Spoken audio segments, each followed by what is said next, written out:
Cette vidéo vient en remplacement de la toute première playlist du même nom que j'avais faite lors de la création de cette chaîne et dont le son était vraiment de mauvaise qualité.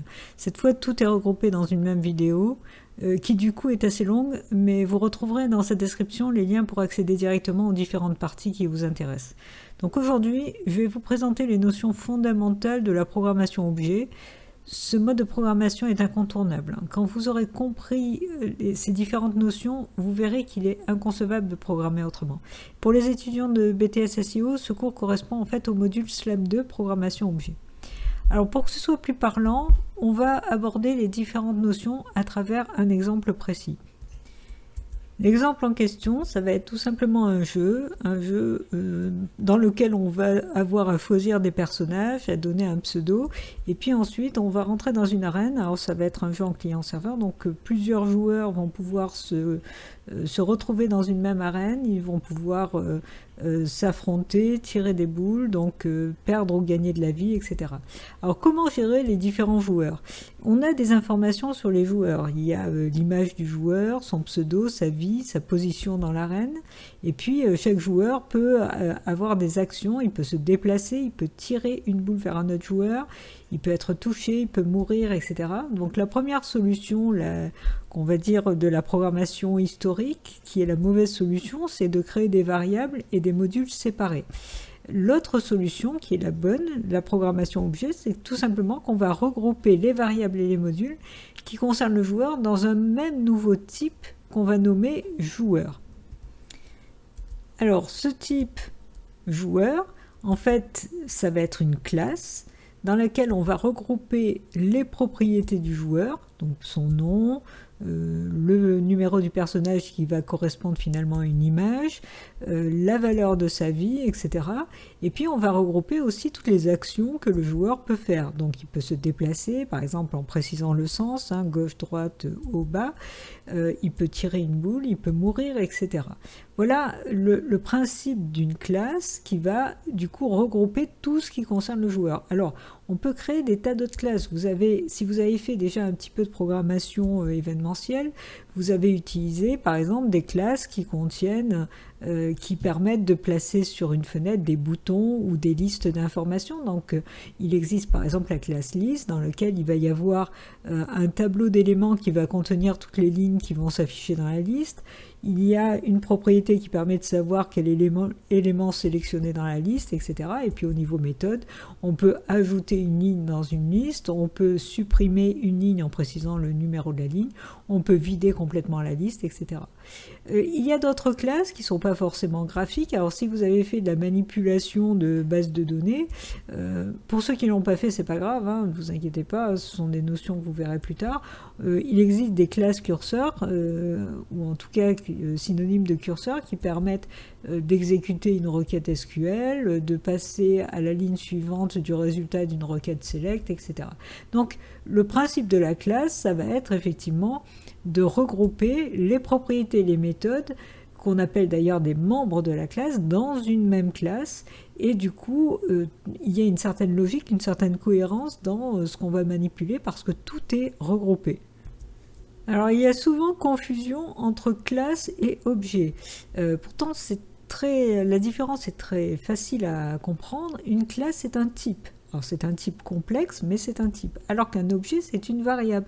Une variable dont le type est une classe. C'est exactement comme quand vous déclarez une variable simple du genre k de type int. K, c'est la variable et int, c'est le type. Donc c'est k que vous allez utiliser et int, c'est le type de cette variable. Alors évidemment, là, on est dans des types plus complexes, donc on va pouvoir faire beaucoup plus de choses, des choses différentes d'une variable simple, mais le principe est bien celui-là. La classe, c'est le type et l'objet, c'est la variable d'un type d'une classe.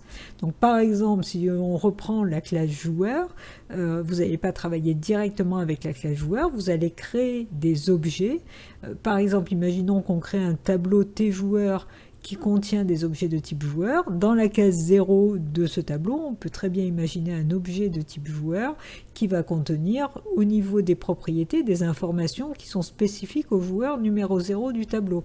Donc un nom EMDS, personnage 5, vie 5, et puis on peut imaginer un deuxième objet dans la case 1 qui contiendra un nom différent, un numéro de personnage différent et une vie différente. Il n'empêche que ces deux objets vont pouvoir utiliser les mêmes méthodes, ils vont pouvoir se déplacer, tirer, mourir, donc ils vont pouvoir exploiter le contenu de la classe joueur tout en étant des objets spécifiques. C'est exactement comme lorsque vous placez des boutons sur une frame, sur un affichage. Chaque bouton, il a sa forme, il a sa position et il a son contenu. Donc, et ce sont tous par contre des boutons. Voilà. Alors, créer un objet, on dit qu'on instancie une classe quand on crée un objet. Donc, l'objet, c'est une instance de classe. Et pour utiliser un objet, il faut d'abord le déclarer exactement comme n'importe quelle variable, donc dire de quelle classe il est issu. Mais par rapport à une variable simple, il va falloir aussi le créer. Et certains langages permettent d'ailleurs d'écrire les deux étapes en une seule ligne. Mais on va voir justement comment on fait pour déclarer et créer un objet. Mais d'abord, une petite mise en pratique pour voir si vous avez compris les notions qui viennent d'être expliquées. Alors, on reprend la classe list dont on a parlé tout à l'heure, et puis on va prendre trois objets de cette classe list. Donc, l'objet LST-personne, LST-ville et LST-pays, les trois sont issus de la classe list. Par contre, au niveau de leurs propriétés contenues, ils ne contiennent pas les mêmes choses. Vous voyez, LST-personne, il va contenir des noms de personnes, du pont, etc. LST-ville, des noms de villes, et LST-pays, des noms de pays. Donc à partir de là, on vous dit, à partir de la classe list et des trois objets présentés ci-dessus, écrire les instructions qui permettent de répondre aux demandes suivantes. Donc on vous demande d'ajouter Bernard à la liste des personnes. Alors à chaque fois qu'on est dans des écrans d'exercice comme ça, pensez à faire une pause et à essayer de réfléchir par vous-même, de trouver la solution avant de regarder la solution. Donc là, vous faites une pause, vous réfléchissez. Alors, comment on va faire ? On est dans LST personne. Et ce qu'on veut, c'est rajouter Bernard dans cette liste.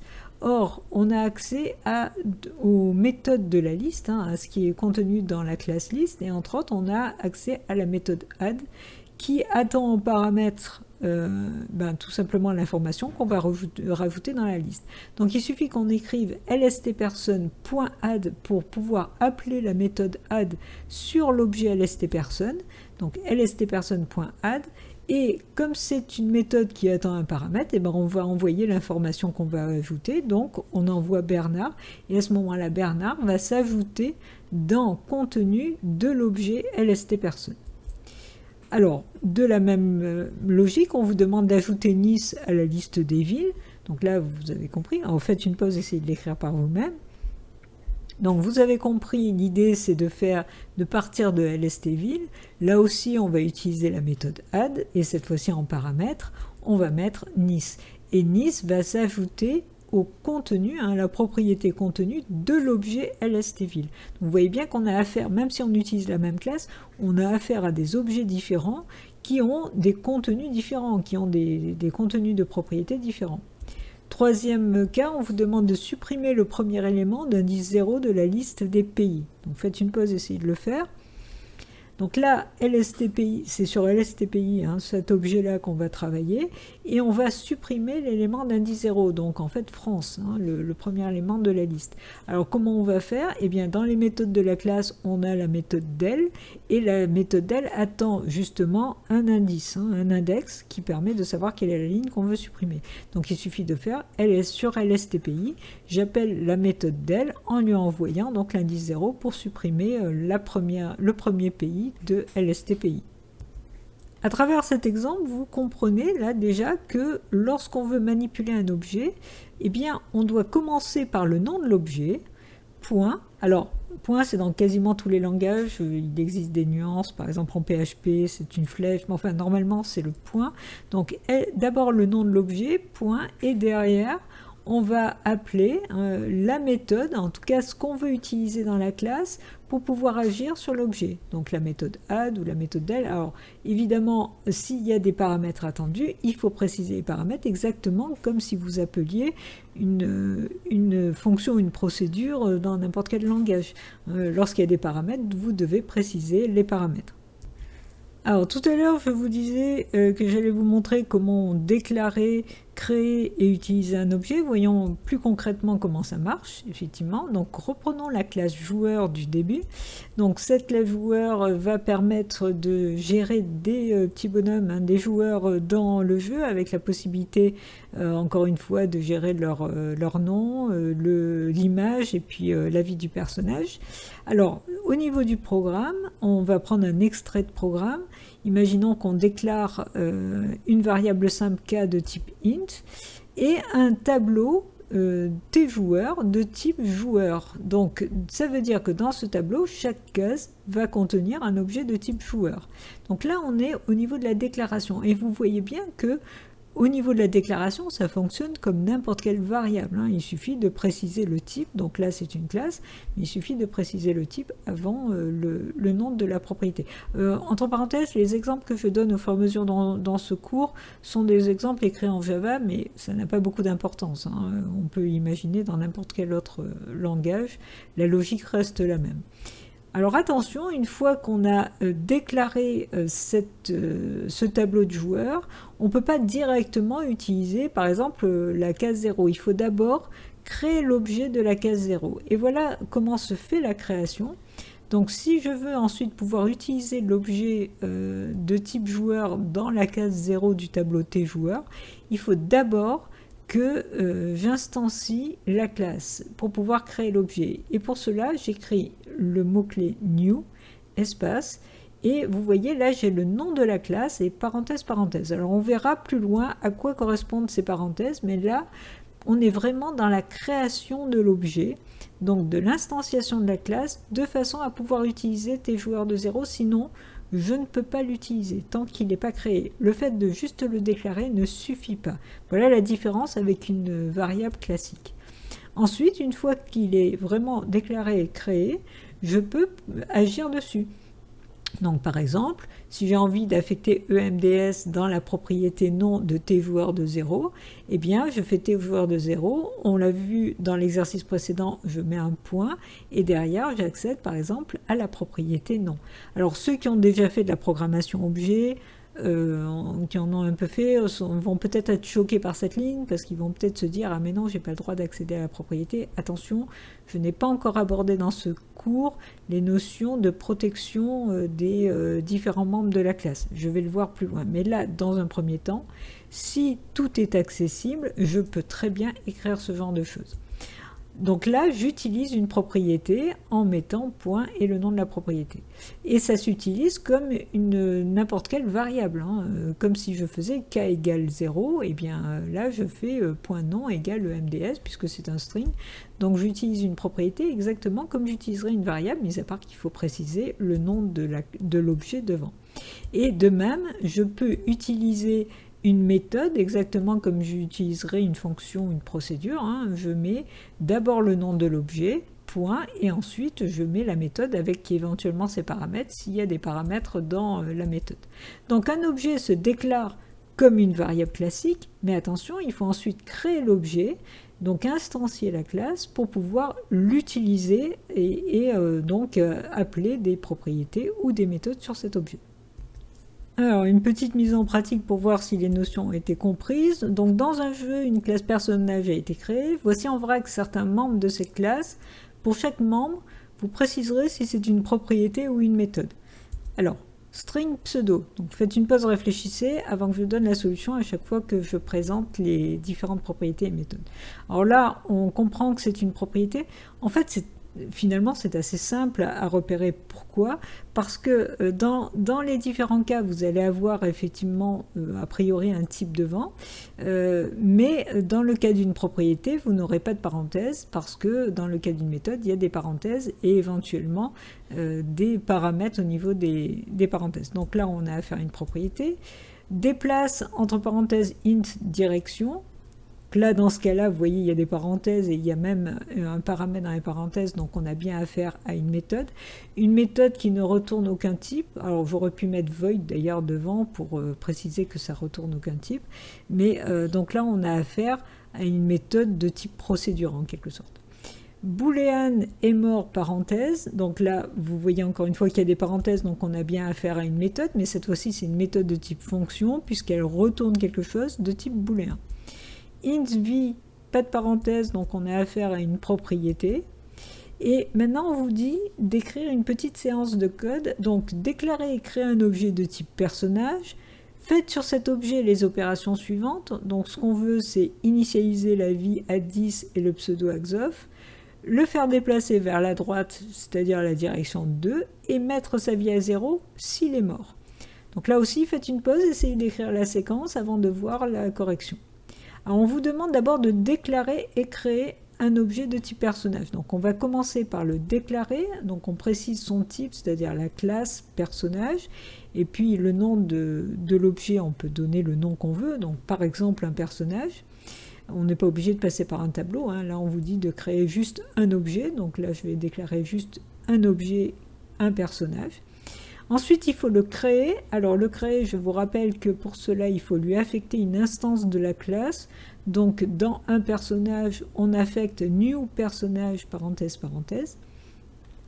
Ensuite on veut initialiser sa vie à 10, donc on va partir de un personnage, puis avec le point, on peut accéder à la propriété vie, donc un personnage.vie, et lui affecter la valeur 10. Puis on veut affecter xof dans pseudo, on va faire exactement la même chose, on va accéder à la propriété pseudo en faisant un personnage.pseudo égale xof. Enfin, d'abord, on vous demande de faire déplacer vers la droite le personnage direction 2. Alors pour cela, on va utiliser la méthode déplace qui attend effectivement un paramètre dans les parenthèses. Donc il suffit que je fasse un personnage.déplace et que je lui envoie la valeur 2 en paramètre. Et enfin, on vous demande de mettre sa vie à 0 s'il est mort. Donc il faut d'abord tester s'il est mort. Pour cela, on va utiliser la méthode booléenne est mort, qui n'attend aucun paramètre mais qui me retourne vrai ou faux. Donc il suffit que je fasse if un personnage.est mort pour vérifier s'il est mort ou non. Alors vous pouvez imaginer derrière égal true, mais vous êtes d'accord que l'écrire comme ça c'est pareil que égal true. Donc si ça c'est vrai, le test va être vrai et il va faire le contenu du test. Et le contenu du test, eh bien, on veut affecter 0 dans la propriété vie. Donc il suffit que j'appelle la propriété vie sur un personnage et que je lui affecte la valeur 0.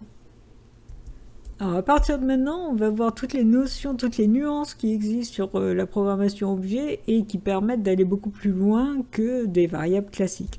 Donc reprenons la classe joueur, vous remarquez que là j'ai fait exprès de ne plus mettre propriété et méthode puisque de toute façon on sait les distinguer facilement, donc c'est pas la peine de préciser.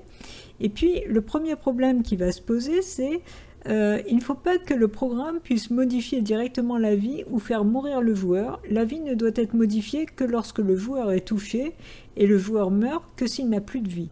Ce que j'essaye de vous faire comprendre là, c'est que lorsqu'on crée une classe et qu'un programme va déclarer une variable, un objet du type de cette classe, eh bien on ne doit pas pouvoir faire le nom de l'objet point n'importe quoi derrière parce que dans ce cas-là on ne veut pas effectivement directement modifier la vie. La vie est modifiée au fur et à mesure que le joueur joue. Donc la vie ne doit pas être accessible directement, je ne dois pas pouvoir mettre un personnage.vie égale quelque chose.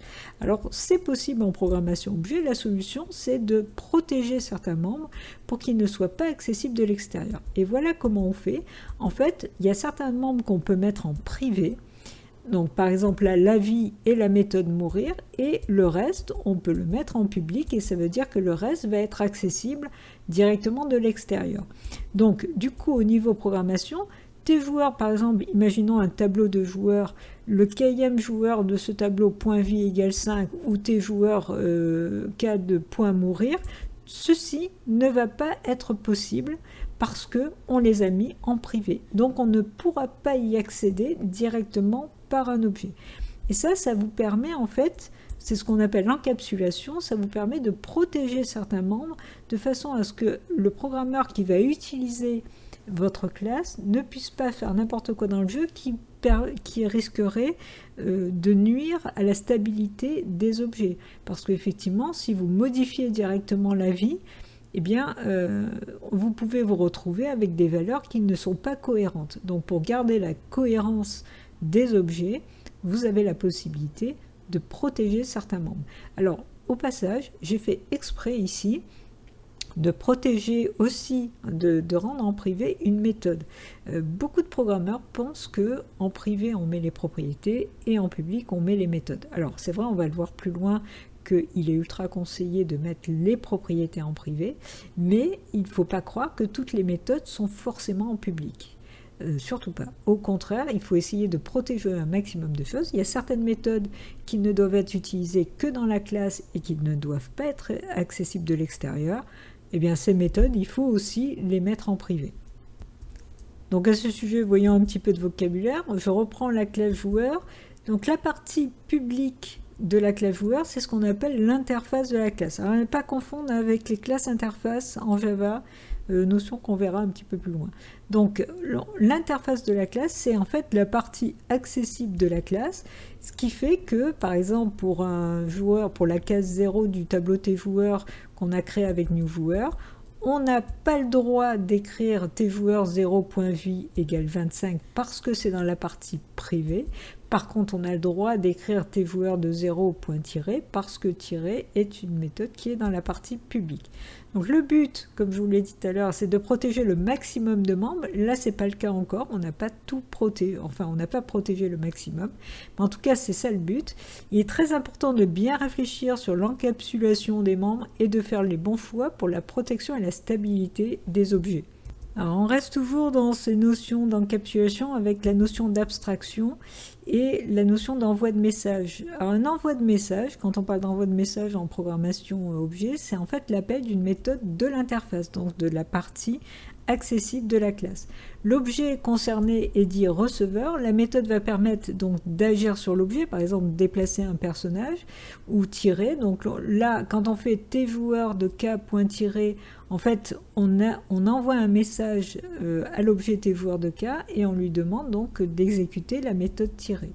Dans une classe, en fait, vous avez une partie cachée, la partie privée, et une partie publique, c'est l'interface de la classe, et il n'y a que l'interface de la classe, c'est-à-dire la partie publique, qui peut interagir sur la partie cachée. Donc, ce sont les méthodes qui sont en public, par exemple, qui peuvent utiliser des propriétés ou des méthodes qui sont en privé dans la classe. Tout ce qui est caché dans la classe ne doit pas être accessible de l'extérieur. Par contre, dans le monde extérieur, c'est-à-dire quand vous avez des objets comme tjoueur de k qui a besoin d'accéder à des informations de la classe, qui a besoin donc d'envoyer des messages, eh bien les messages vont transiter par la partie interface de la classe, c'est-à-dire qu'on ne va pouvoir utiliser que ce qui est public de la classe, comme par exemple la méthode tirer. On parle de niveau d'abstraction, en fait c'est le niveau d'accès. Vous voyez, il y a un niveau caché, un niveau privé, un niveau public, et là donc vous avez différents niveaux d'abstraction qui vous permettent d'accéder. L'extérieur accède à l'interface de la classe qui accède à la partie cachée. Donc vous avez plusieurs niveaux pour pouvoir accéder aux différentes parties de la classe. Alors, comme je vous l'ai dit tout à l'heure, traditionnellement, on protège les propriétés, c'est-à-dire toutes les données qui sont dans la classe et qui ne sont alors accessibles de l'extérieur que par des méthodes. Alors, voyons un peu le principe. Alors, ce n'est pas une obligation, mais c'est une bonne pratique. Donc, on fait généralement comme ça. Donc, reprenons la classe joueur. Alors, vous avez remarqué, j'ai enlevé les propriétés qui étaient en public. Je les ai pour le moment enlevées. Et j'ai laissé que ce qu'on avait, les méthodes qu'on avait laissées en public. Et en privé, on avait mis déjà la vie, la propriété vie. Et on avait mis la méthode mourir. Donc le principe est le suivant, c'est d'abord de mettre toutes les propriétés en privé. Du coup, la propriété nom et la propriété personnage qu'on avait laissées en public, on va les mettre dans la partie privée. Puis ensuite, il faut créer des méthodes, si nécessaire, uniquement si on a besoin, pour accéder à ces propriétés. Donc si on a besoin de modifier les propriétés, on va créer ce qu'on appelle les mutateurs, c'est-à-dire les setters. Et généralement, hein, une bonne pratique consiste à leur donner comme nom set suivi du nom de la propriété en utilisant le camel case, hein, donc les premières lettres de chaque mot en majuscule sauf le début du nom de la méthode. Donc set nom, et évidemment il faut lui mettre comme paramètre une valeur qui va permettre de valoriser, hein, de modifier la valeur de la propriété nom. Et puis set perso qui va permettre de modifier la valeur de perso. Alors vous remarquez que je n'ai pas fait de setter sur vie. Pourquoi? Parce que je ne veux pas que de l'extérieur on puisse modifier la vie. Donc on ne fait des setters que lorsqu'on en a besoin. C'est-à-dire qu'on a effectivement de l'extérieur, donc à partir d'un objet de type joueur, besoin de modifier son nom ou de modifier son personnage. De même, si je veux récupérer les informations qui sont dans les différentes propriétés, je crée des assesseurs, c'est-à-dire des getters, qui permettent de récupérer ces informations. Alors cette fois-ci, vous voyez, il n'y a pas de paramètres, par contre ce sont des méthodes qui retournent une information, évidemment. Donc le getNom va permettre de récupérer à l'extérieur, hein, à partir d'un objet, de récupérer le nom du joueur, et le getPerso va permettre de récupérer le numéro du personnage. Alors, je réinsiste sur le fait qu'il ne faut créer les getters et les setters que si c'est nécessaire. Beaucoup de programmeurs pensent qu'à partir du moment où on crée des propriétés, on doit créer tous les getters et les setters. Ce n'est pas du tout le cas. Remarquez là, encore une fois, pour vie, il n'y a ni getter ni setter, parce que je ne veux pas pouvoir modifier la vie. Alors, on verra plus loin qu'effectivement j'ai besoin au moins de l'afficher, d'en faire un getVie, mais en réalité le setVie ne doit pas être accessible parce qu'on ne doit pas pouvoir modifier la vie de l'extérieur. Alors voyons plus précisément le contenu de ces méthodes get et set. Donc le code du setter, par exemple de la propriété nom, eh bien, il va s'écrire de la façon suivante. Donc, il est accessible de l'extérieur, donc c'est une méthode publique, qui ne retourne rien, donc c'est un void. Donc là, je suis dans la syntaxe Java ou C#, ou enfin tous les langages qui ressemblent à la syntaxe du C. Et donc là, la méthode s'appelle setNom, elle attend un paramètre, et à l'intérieur, qu'est-ce qu'on va écrire? On va juste écrire nom égale n. Alors, comment ça se passe réellement? N, c'est le paramètre, et le contenu du paramètre va être affecté dans nom. Alors comment l'ordinateur sait d'où vient nom?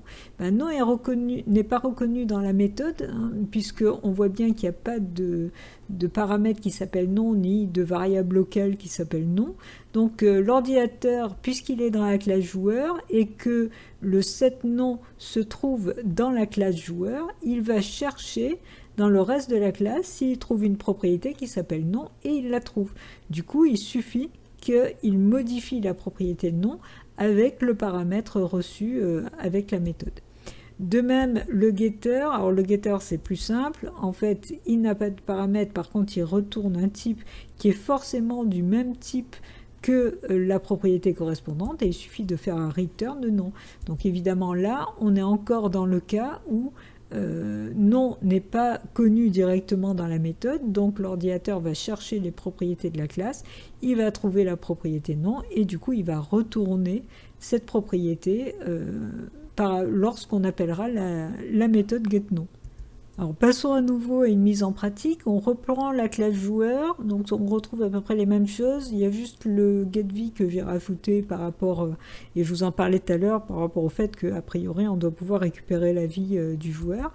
Et puis donc imaginons l'objet un joueur de type joueur qui a été préalablement créé, et dites pour chaque instruction si elle est syntaxiquement correcte ou non, en justifiant. Alors évidemment, à chaque fois, je vous conseille de faire une pause, de réfléchir avant de regarder la solution. Donc un joueur point tiré. Alors un joueur est de type joueur, je regarde uniquement toujours ce qui est dans la partie interface, hein, c'est-à-dire la partie publique, parce que je n'ai pas accès au privé. Alors, est-ce que j'ai la méthode tirée? Effectivement, j'ai la méthode tirée qui n'attend aucun paramètre, c'est bien comme ça que j'utilise, et qui ne retourne rien. Donc du coup, oui, effectivement, je peux utiliser la méthode tirée de cette façon-là. Ensuite, un joueur.vie égale un joueur.vie plus 1. Alors, vie se trouve dans la partie privée, donc c'est simple, je n'y ai pas droit, puisque c'est privé. Donc cette instruction n'est pas possible, même si c'est bien une propriété qui est de type int, donc a priori j'aurais pu faire plus 1 dessus. Un joueur point déplacer. Alors je cherche déplacer, effectivement je le trouve, il est bien dans le public, donc a priori j'y ai accès, mais attention, il attend un paramètre, et là je n'ai rien mis dans les parenthèses, donc non, il y a un problème au niveau du paramètre. Un joueur.getV égale 5. Alors getV, il est bien dans le public, il n'attend pas de paramètres, je ne mets pas de paramètres, par contre j'écris à peu près n'importe quoi derrière parce que je suis en train d'essayer d'affecter une information dans une méthode, ce qui n'a aucun sens. Je ne peux affecter que dans une propriété. Donc non, getV n'est pas une propriété, on ne peut pas lui affecter une valeur. Un joueur.estMort. Donc je cherche estMort, effectivement je le trouve dans la partie publique, il n'attend pas de paramètres.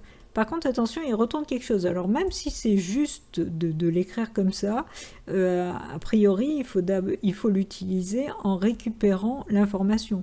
Donc par exemple dans un test ou dans une affectation, parce que sinon on peut le faire, hein, on peut l'écrire, mais ce n'est pas logique qu'on ne récupère pas l'information retournée par estMort. Un joueur.mourir. Alors, je cherche mourir et je le trouve dans le privé. Donc même si la syntaxe est correcte au niveau des paramètres et de l'appel, et malheureusement, je n'y ai pas accès parce que c'est en privé. Return un joueur.getNon. Alors je cherche le getNon, je le trouve dans le public, il n'attend pas de paramètres, donc il est appelé correctement, et il retourne quelque chose. Et il se trouve que je retourne ce qu'il retourne. Donc ça marche très bien. J'utilise bien le retour de getNon. Donc ça marche. Ensuite, println, donc on affiche dans la console un joueur.setNon. Alors, setNon, je le cherche et je le trouve dans la partie publique. Première erreur, il attend un paramètre et là je ne lui mets aucun paramètre. Et deuxième erreur, je println, donc j'affiche quelque chose qui est censé être retourné par le setNon. Or, le setNon ne retourne rien. Donc là, on a bien deux erreurs à ce niveau-là, le paramètre en moins et le fait que le setNon ne retourne rien, donc on ne peut pas afficher le résultat d'une procédure. Une nouvelle notion, la notion de constructeur. Alors je reprends la classe joueur. Qu'est-ce qu'un constructeur? Eh bien, ça ressemble à cela. C'est un membre public non typé. Donc, alors on verra que dans certains cas, les constructeurs sont mis en privé, mais là, c'est une notion un peu plus évoluée qu'on verra plus loin. Donc, a priori, normalement, il est public. Il est non typé, c'est-à-dire qu'il ne retourne rien, et pire encore, on ne met même pas void. Dans le cas par exemple d'un langage comme le Java ou le C#, il n'y a vraiment aucun type devant. Il porte un nom reconnaissable, alors généralement c'est le nom de la classe, donc c'est le cas ici, c'est le cas dans la plupart des langages. Il y a quand même des nuances dans certains langages comme le PHP où c'est double-bas construct qu'on peut utiliser aussi comme nom, mais en tout cas c'est un nom qui est reconnaissable.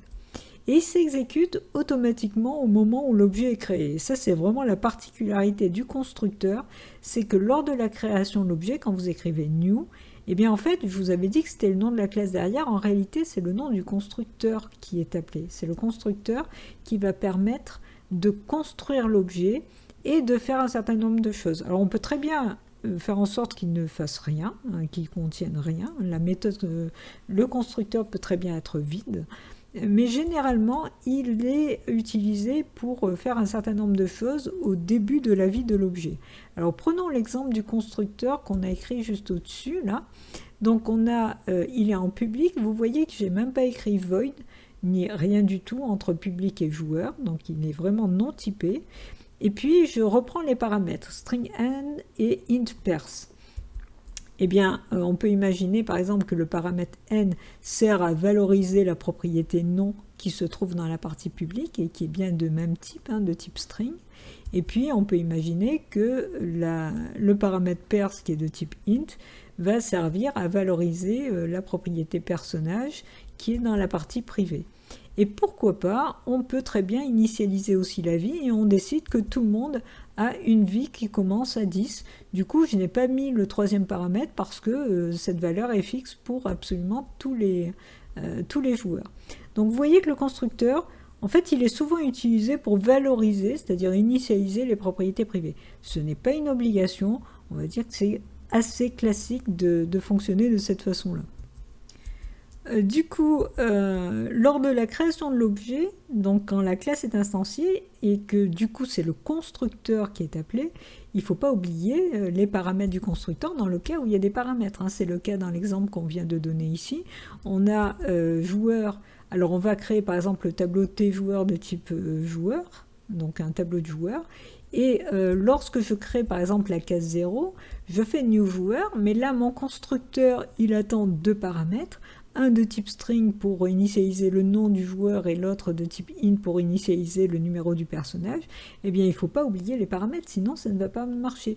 Je n'ai pas de constructeur qui n'a aucun paramètre, donc si je mets juste parenthèse, parenthèse, ça ne va pas marcher.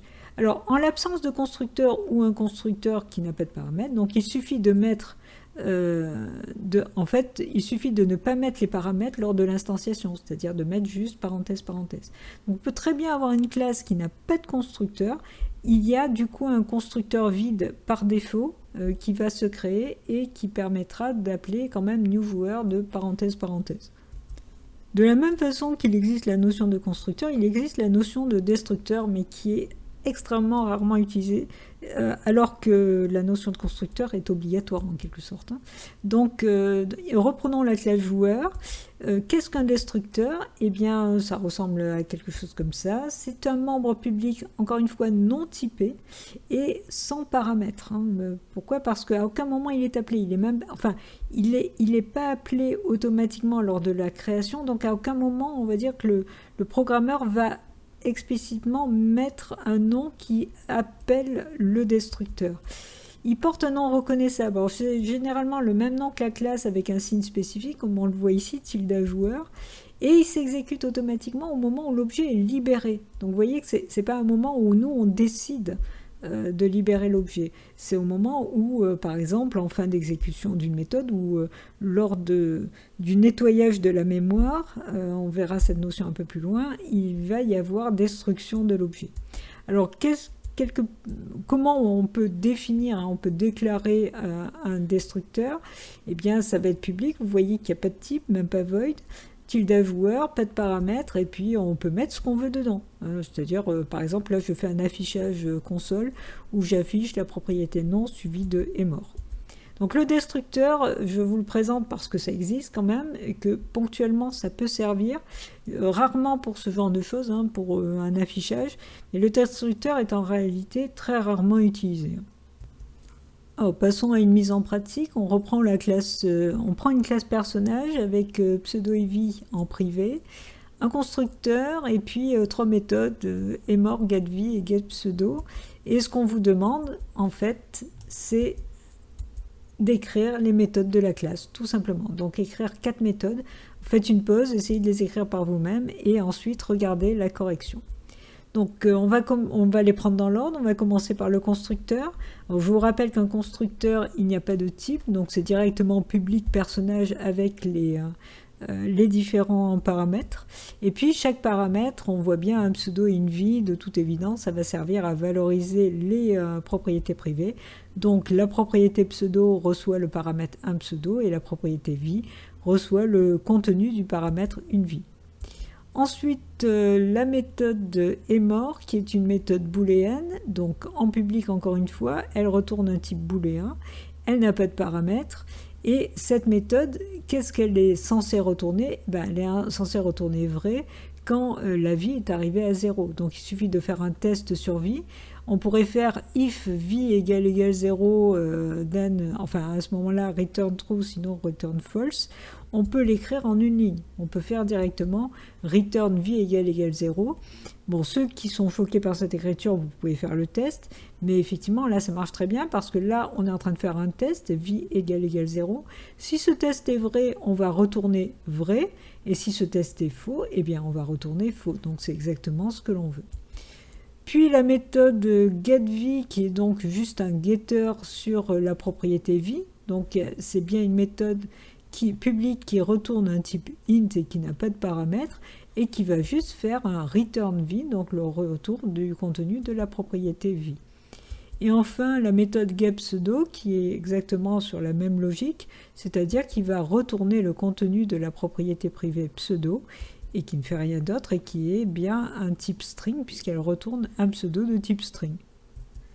Nouvelle mise en pratique toujours sur la même classe. Alors cette fois-ci, on vous demande d'écrire la fonction créePersonnage, donc une fonction extérieure à la classe, qui reçoit en paramètre un pseudo et qui retourne un objet de type personnage créé à partir de ce pseudo et en initialisant la vie à 10.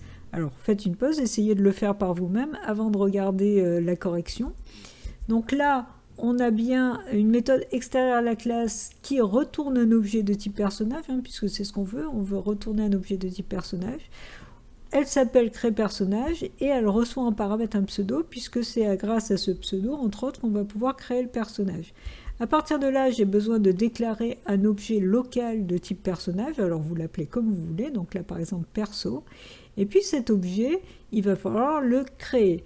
Alors attention, au niveau de la création, je vais appeler le constructeur personnage, et ce constructeur, il attend 2 paramètres. Et on nous dit bien qu'il faut le créer avec le pseudo reçu en paramètre ici, et initialiser la vie à 10. Du coup, je fais new personnage, j'envoie le paramètre pseudo dans le paramètre attendu dans le constructeur, donc pseudo va être transféré dans le paramètre un pseudo, et puis la valeur 10, qui est la valeur que je veux au niveau d'initialisation de la vie, va être transférée dans le paramètre une vie du constructeur. Une fois que j'ai créé mon personnage perso en instanciant la classe personnage, eh bien il suffit que je fasse un return perso, puisque c'est bien ce que veut faire la méthode, elle veut retourner un objet de type personnage. Alors tout ça, en réalité, je peux l'écrire en une seule ligne, c'est la ligne suivante. Alors pourquoi ? Parce que vous voyez que là, je crée un objet perso qui me sert juste à créer le personnage et le retourner. Donc je peux très bien faire directement un return et dans la parenthèse, instancier la classe avec pseudo et 10, parce que toute cette ligne permet de créer un objet de type personnage. Donc je retourne bien un objet de type personnage. C'est exactement la même chose que de passer par un objet intermédiaire pour pouvoir le créer. On continue dans la mise en pratique, donc on a toujours la classe personnage et cette fois-ci on vous demande d'écrire la fonction état-personnage, attention, qui est à l'extérieur de la classe personnage, qui reçoit en paramètre un objet de type personnage et qui retourne une chaîne, qui retourne, si le personnage est vivant, une chaîne de type, par exemple Nicolas 2.5, dans le cas où le personnage s'appelle Nicolas et que sa vie est à 5, et si le personnage est mort, une chaîne de type Nicolas est mort. Alors, encore une fois, évidemment, vous faites une pause, vous essayez de l'écrire par vous-même avant de regarder la correction. Donc, la fonction qu'on doit écrire est une fonction de type string qui s'appelle état-personnage et qui est, je vous rappelle, à l'extérieur de la classe et qui reçoit un objet de type personnage. Donc, par exemple, perso de type personnage. Première chose qu'on va faire, c'est de vérifier avec la méthode est-mort si le personnage est mort, puisque grâce à cette méthode, je vais pouvoir savoir quel type de chaîne je vais retourner. Alors attention, vous ne pouvez pas tester la vie, genre vérifier que la vie est à 0. Je vous rappelle que vous êtes à l'extérieur de la classe et que vous n'avez accès qu'au public de la classe. Donc si un personnage est mort, ce qu'on veut retourner, c'est une chaîne du type Nicolas est mort. Donc, on va retourner le pseudo. Alors, encore une fois, vous ne pouvez pas écrire perso.pseudo puisque c'est en privé. Par contre, vous avez la possibilité d'utiliser le getter, le getPseudo, qui est en public et qui va vous retourner le pseudo du personnage. Donc, vous récupérez le pseudo du personnage et derrière, vous rajoutez en dur la chaîne est mort. Dans le cas contraire, le personnage est vivant, il faut retourner toujours son pseudo, mais cette fois-ci avec sa vie derrière. Eh bien, il suffit de concaténer le getPseudo venant de perso et qui est bien en public, cette fois-ci avec 2 points, et cette fois-ci avec le getVie qui est bien en public aussi, et qui vous permet de récupérer le contenu de la vie qui est en privé au niveau du personnage. Voyons maintenant la notion de membre statique qui est souvent assez troublante, alors que vous allez voir, c'est assez simple comme principe. On reprend la classe joueur. Et le problème qu'on va se poser est le suivant, chaque joueur possède des informations personnelles, on l'a vu, le nom, le numéro de personnage, la vie. Mais la valeur de la vie au départ est la même pour tous les joueurs. D'ailleurs, on avait, rappelez-vous, initialisé la vie à 10. Alors plutôt que de la initialiser à 10, on voudrait l'initialiser à une valeur qui éventuellement, même si elle sera la même pour tous les joueurs, on peut imaginer par exemple dans le jeu qu'il y a des niveaux de jeu différents et que suivant les niveaux de jeu, eh bien les joueurs vont avoir un niveau de vie différent au départ. Donc dans ce cas-là, il ne faut pas mettre un 10 en dur, mais il faut quand même qu'on ait en quelque sorte une variable. Eh bien, on va utiliser une propriété qui aura la même valeur pour tous les joueurs, et cette propriété, on la met en statique. Alors, comme toutes les propriétés, il est préférable de la mettre en privé, du coup on peut imaginer qu'on va avoir un getter, éventuellement un setter, tout dépend comment on veut l'utiliser ce maxv, à l'intérieur donc de la partie publique. Donc vous remarquez que la différence principale, c'est qu'on va préciser statique aussi bien au niveau de la propriété qu'au niveau des méthodes. Ça veut dire quoi ? Eh bien, ça veut dire que pour l'utilisation, voilà ce qu'on va écrire. C'est-à-dire que si on veut modifier le contenu de la propriété maxv, eh bien, on va utiliser le setter. Et comme c'est un setter statique, on ne va pas passer par un objet. Pourquoi ? Parce que ce n'est pas chaque objet différent, chaque joueur différent qui a un maxv différent. Tous les joueurs ont le même maxv. Du coup, on passe directement par la classe joueur. Donc, on utilise le nom de la classe, point la méthode, et c'est une méthode qui attend un paramètre, donc par exemple la valeur 10, qui va servir à valoriser la propriété maxv. Donc le membre statique, c'est ce qu'on appelle un membre à portée de classe, parce que c'est valable pour tous les objets de la classe, et on ne passe pas par un objet pour y accéder. Attention, ce n'est valable que pour les propriétés statiques, et pour les membres statiques. À aucun moment, vous mettez un nom de classe point quelque chose si vous avez affaire à un membre classique qui est non statique. Du coup, donc le membre statique, vous l'avez compris, il n'est pas rattaché à une instance, il est donc directement accessible par le nom de la classe. Alors parfois dans les classes, on a besoin de manipuler des propriétés qu'on appelle des propriétés objets. Parce que là, vous avez vu jusqu'à maintenant, les propriétés qu'on utilise dans la classe sont des propriétés de type simple, donc de type int, de type string. Et bien là, on va voir qu'on peut utiliser des propriétés plus complexes. Donc le problème qui se pose est le suivant. Chaque joueur possède une boule qu'il peut lancer quand il veut. La boule possède des caractéristiques. Donc la boule est quand même quelque chose d'assez complexe qui mérite que l'on crée une classe boule qui va avoir des caractéristiques que je ne vais pas détailler ici, mais vous imaginez donc la taille, la couleur, la position, etc. Et puis on peut imaginer qu'il y a évidemment des méthodes, donc le constructeur de la boule, mais aussi la méthode par exemple lance, qui va permettre d'exécuter le lancement de la boule et qui nous retourne un joueur, le joueur qui va être touché par la boule. Donc évidemment, le but de lancer une boule, c'est de toucher un adversaire, donc ça va nous retourner nul si on n'a touché personne, ou ça va nous retourner un objet joueur, le joueur qui a été touché par la boule. Du coup, la solution, c'est dans la classe joueur, d'ajouter une propriété de type boule, donc on va appeler par exemple boule en minuscule, et donc le getter est évidemment correspondant, qui va nous permettre de manipuler non pas une propriété simple comme vie ou comme nom, mais une propriété qui est de type d'une autre classe. Et ça, c'est tout à fait possible. Alors, qu'est-ce que ça va donner dans la classe joueur, le getBool, il fonctionne comme n'importe quel autre getter, c'est-à-dire que vous voyez une méthode qui retourne carrément un objet, donc de type bool. Donc, il suffit de faire return bool, qui est la propriété de type bool. Et dans la classe bool, imaginons la méthode lance qui retourne un objet de type joueur. Donc on peut très bien imaginer que dans cette méthode, je vais créer un objet de type joueur que je vais appeler victime. Il va y avoir un certain nombre de traitements que je ne vais pas détailler ici parce que forcément ça va être complexe, l'envoi de la boule qui va se faire d'ailleurs dans un thread différent pour ne pas bloquer le reste du jeu. Et il va arriver un moment où la propriété ou la variable locale donc d'objet victime va recevoir soit nul parce qu'on a touché personne, soit va recevoir un objet de type joueur, le joueur qui a été touché par la boule. Et à ce moment-là, à la fin de cette méthode, je vais retourner l'objet victime qui est de type joueur.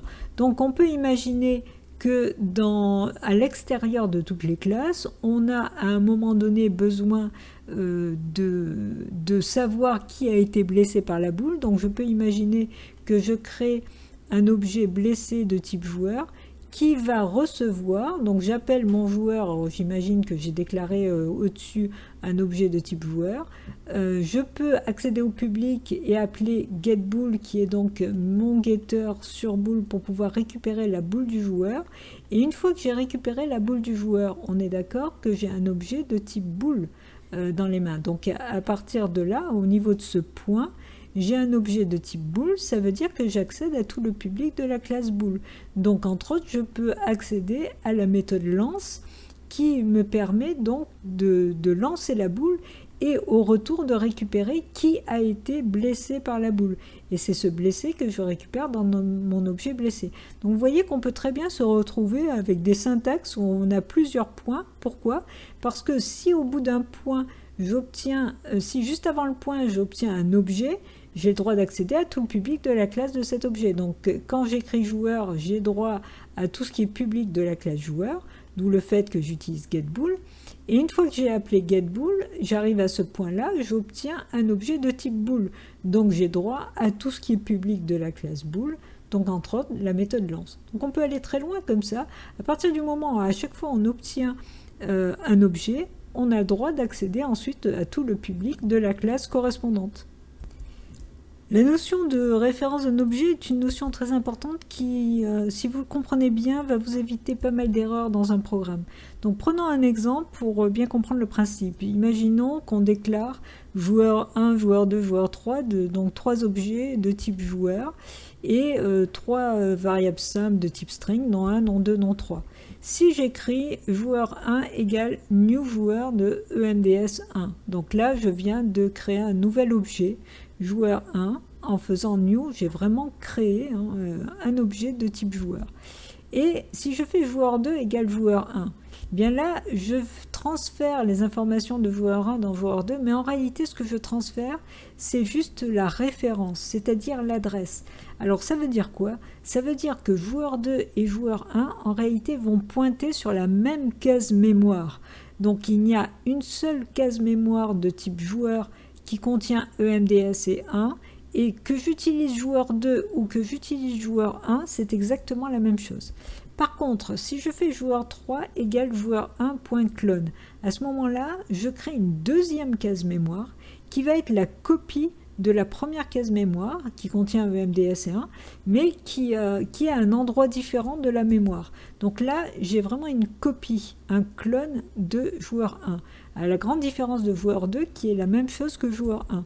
Du coup, si je fais joueur 2 set nom xof, je suis en train de modifier le nom de joueur 2. Et si je fais la même chose sur joueur 3, c'est-à-dire que je fais set nom entre parenthèses monster, je modifie le nom de joueur 3. Au premier abord, en regardant rapidement, on a l'impression que joueur 1 contient EMDS, joueur 2 contient xof et joueur 3 contient monster. Eh bien c'est faux, parce que si jamais je fais nom1 égale joueur 1.getNom, je ne vais pas obtenir EMDS, mais je vais obtenir xof. Pourquoi? Parce que ici, j'ai fait joueur 2.setNom reçoit xof. Donc j'ai modifié le nom de joueur 2. Mais comme joueur 2 pointe sur la même case mémoire que joueur 1, en réalité, j'ai aussi modifié joueur 1. Donc faites très attention à cette erreur. Par contre, donc là, si je fais nom 2 reçoit joueur 2.getNom, j'ai aussi xof, puisque c'est bien lui que j'ai modifié. Et nom 3 reçoit joueur 3.getNom, là j'ai bien monster parce que joueur 3 est un clone de joueur 1, donc c'est un objet séparé.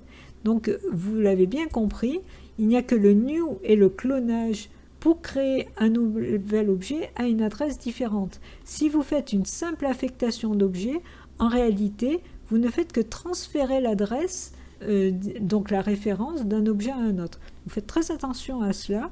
Et du coup, très souvent, quand on appelle des méthodes en envoyant des objets en paramètres, faites attention parce que tout ce que vous modifiez au niveau de l'objet dans votre méthode va modifier automatiquement l'objet appelant. Donc, si vous prenez un objet X est différent de son clone, puisque là on fait des comparaisons d'adresses, dès qu'on fait des des égales ou des différents, on fait des comparaisons d'adresses uniquement. Par contre, si vous faites x.equals, entre parenthèses, x.clone, vous allez comparer les contenus. Alors en réalité, c'est un peu plus complexe parce qu'il faut redéfinir la méthode equals pour savoir exactement ce qu'on compare au niveau des objets. Enfin, l'idée, c'est effectivement, on peut très bien se permettre de comparer des contenus et à ce moment-là, ça n'a rien à voir avec juste le égal ou le différent. D'où le fait que je vous conseille toujours d'utiliser le equals d'ailleurs quand on va faire des comparaisons. Et puis, si on fait un x.getClass égale x.colon.getClass, là par contre, on va avoir une égalité qui fonctionne. Pourquoi? Parce que même si ce sont des objets différents, le getClass permet de récupérer la classe de chaque objet. Et là, effectivement, comme ce sont des clones, ils sont issus de la même classe. Alors, passons à un niveau supérieur des possibilités de la programmation objet avec la notion d'héritage. Le problème qui va se poser, alors imaginons que les joueurs puissent aussi manipuler des armes. Donc on va avoir une classe arme, on peut imaginer que dans cette classe on a le nom de l'arme, la puissance maximum, on a le constructeur et on a entre autres une méthode rangée qui est valable pour toutes les armes. Et par contre il existe deux types d'armes, les longues portées qui peuvent tirer et les courtes portées qui peuvent frapper. Alors toutes ces armes auront quand même un nom, une puissance max et la possibilité de ranger. Mais on veut des choses qui sont spécifiques aux armes longues et spécifiques aux armes à courte portée. Du coup, on va créer des sous-classes. La solution, donc, c'est d'avoir deux sous-classes qui auront leurs propres caractéristiques. On va avoir la classe arme longue qui hérite de arme. Ça veut dire que c'est quand même une arme, c'est-à-dire qu'elle a un nom, une puissance max et qu'on peut la ranger. Mais en plus, elle a une distance max, donc qui est spécifique aux armes longues, et spécifiquement aux armes longues, on peut tirer avec, en précisant la distance et la puissance utilisée pour tirer. Puis on va avoir une autre classe fille, la classe arme courte, qui hérite aussi de armes, et qui en plus des possibilités d'une arme normale, va pouvoir frapper avec une certaine puissance. Donc vous remarquez bien qu'une arme courte, elle ne peut pas tirer, elle n'a pas de distance max, et une arme longue ne peut pas frapper. Donc ces deux types d'armes ont des caractéristiques spécifiques. Les classes filles héritent des membres de la classe mère, excepté les membres privés, on va voir cette nuance dans un instant. Et au niveau de la classe mère, bon, on parle aussi au niveau vocabulaire, on parle aussi de classe de base ou bien de surclasse. Au niveau de l'héritage, on parle aussi de dérivation, et au niveau des classes filles, on parle aussi de classes dérivées et de sous-classes. Alors, on vient de dire que les classes filles accèdent à tout le contenu de la classe mère, sauf ce qui est privé. Certains nombres privés de la classe mère doivent quand même être accessibles par les classes filles. Comment on va faire? Eh bien, reprenons la classe arme avec donc la classe mère avec nom puissance max, et imaginons que nom puissance max, on veut pouvoir y accéder à partir des classes filles. Alors, la première solution, qui est celle qu'on connaît déjà, c'est tout simplement faire des getters et setters.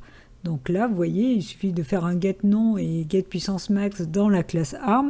Et là, forcément, les classes filles armes longues et armes courtes vont accéder au nom et puissance max. Mais cette solution n'est pas satisfaisante. Pourquoi? Parce que non seulement les classes filles vont y accéder, mais aussi tout objet arme de type arme à l'extérieur de la classe arme. Or, peut-être qu'on ne veut pas que ces propriétés soient accessibles de l'extérieur. Il y a certaines propriétés dont on veut qu'elles soient accessibles que dans les classes filles et pas de l'extérieur. Dans ces cas-là, en fait, on va rajouter un troisième niveau de protection, c'est le niveau protégé. Donc vous voyez, du coup, vous avez trois niveaux, un privé, protégé et public. Et si vous mettez des propriétés, enfin des membres dans la partie protégée d'une classe mère, alors il n'y a que les classes filles qui y ont accès. Donc vous avez trois niveaux de protection. Le niveau privé qui n'est accessible vraiment que dans la classe où vous êtes. Le niveau protégé qui est accessible dans la classe où vous êtes et dans les classes filles de cette classe-là. Et le niveau public qui est accessible vraiment de partout, donc même à partir d'un objet à l'extérieur des classes. Voyons plus concrètement l'utilisation donc de ces niveaux de protection et à travers du code. Alors on reprend les classes, la classe mère, classe arm, et puis les deux classes filles, armes courtes et armes longues comme on les a définies. Et on voit qu'on a mis en privé le nom, en protégé puissance max dans la classe arm, et en public le constructeur est rangé. Alors imaginons que l'on écrive le contenu de la méthode tirée. Attention, la méthode tirée se trouve ici, donc en public dans la classe arme longue. Et attend deux paramètres, la distance et la puissance. Alors imaginons qu'on écrive ceci. If distance inférieure ou égale à distance max. Est-ce qu'on a le droit d'écrire ce genre de choses?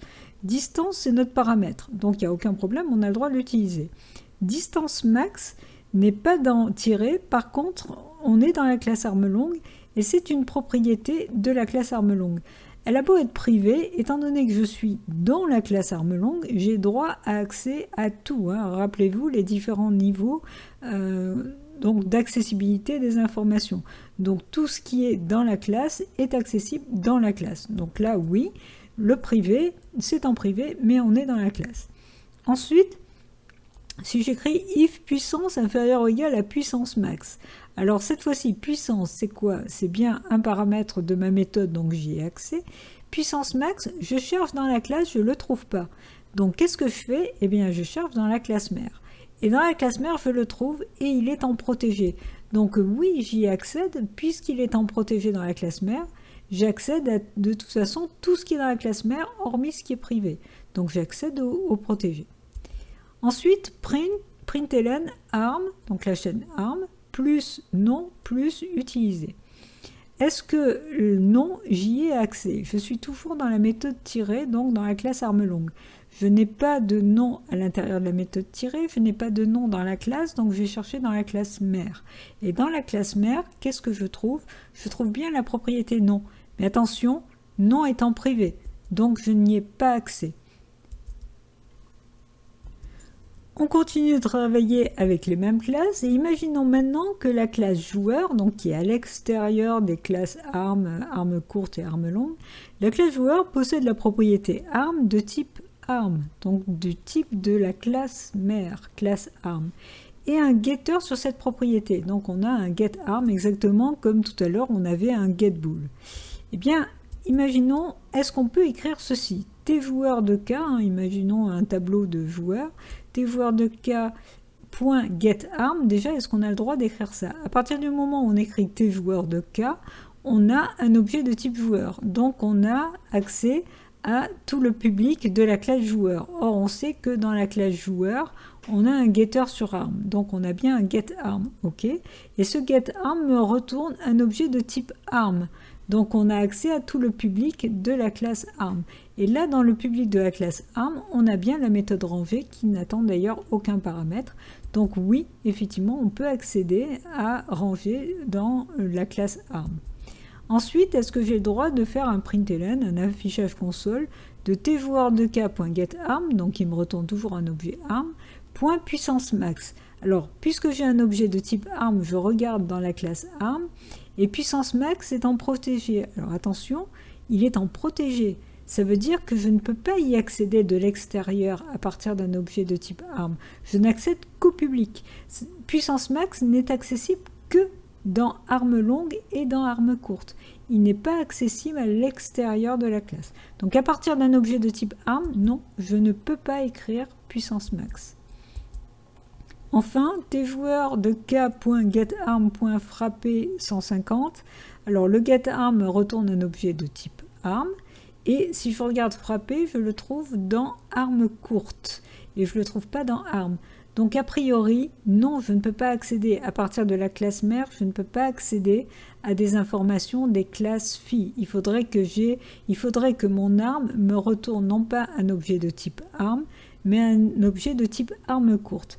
Donc a priori non, mais on verra plus loin qu'il y a une manière d'y accéder assez jolie. Et ça, c'est une notion qu'on va voir dans un petit moment. Alors, je vous présente maintenant une notion je vous la présente à titre informatif pour que vous sachiez que ça a existé, que ça existe encore quand même dans certains langages, mais c'est une notion dangereuse qu'il ne faut pas utiliser. Du coup, je prends des exemples qui n'ont absolument rien à voir avec les exemples que j'ai donnés jusqu'à maintenant.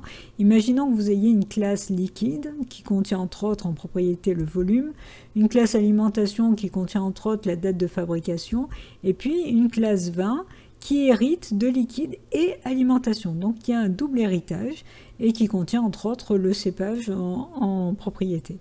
Donc là, on a bien une classe phi qui hérite de plusieurs classes et que bien sûr, on ne va pas utiliser ce système d'héritage multiple. Alors, c'est possible en C++, mais c'est plus possible dans les nouveaux langages. Alors pourquoi ? Parce que ça provoque des conflits au niveau des héritages. Imaginons que vous ayez des mêmes noms de méthodes dans les deux classes, par exemple. Donc ça va vraiment poser des problèmes. Ça va à l'encontre de la programmation du coup propre et optimisée et structurée. Et cet héritage multiple, qui est encore possible, qui est plus possible en C++, a été abandonné en Java, abandonné en C#, abandonné dans tous les nouveaux langages à cause de tous les problèmes que cela peut poser.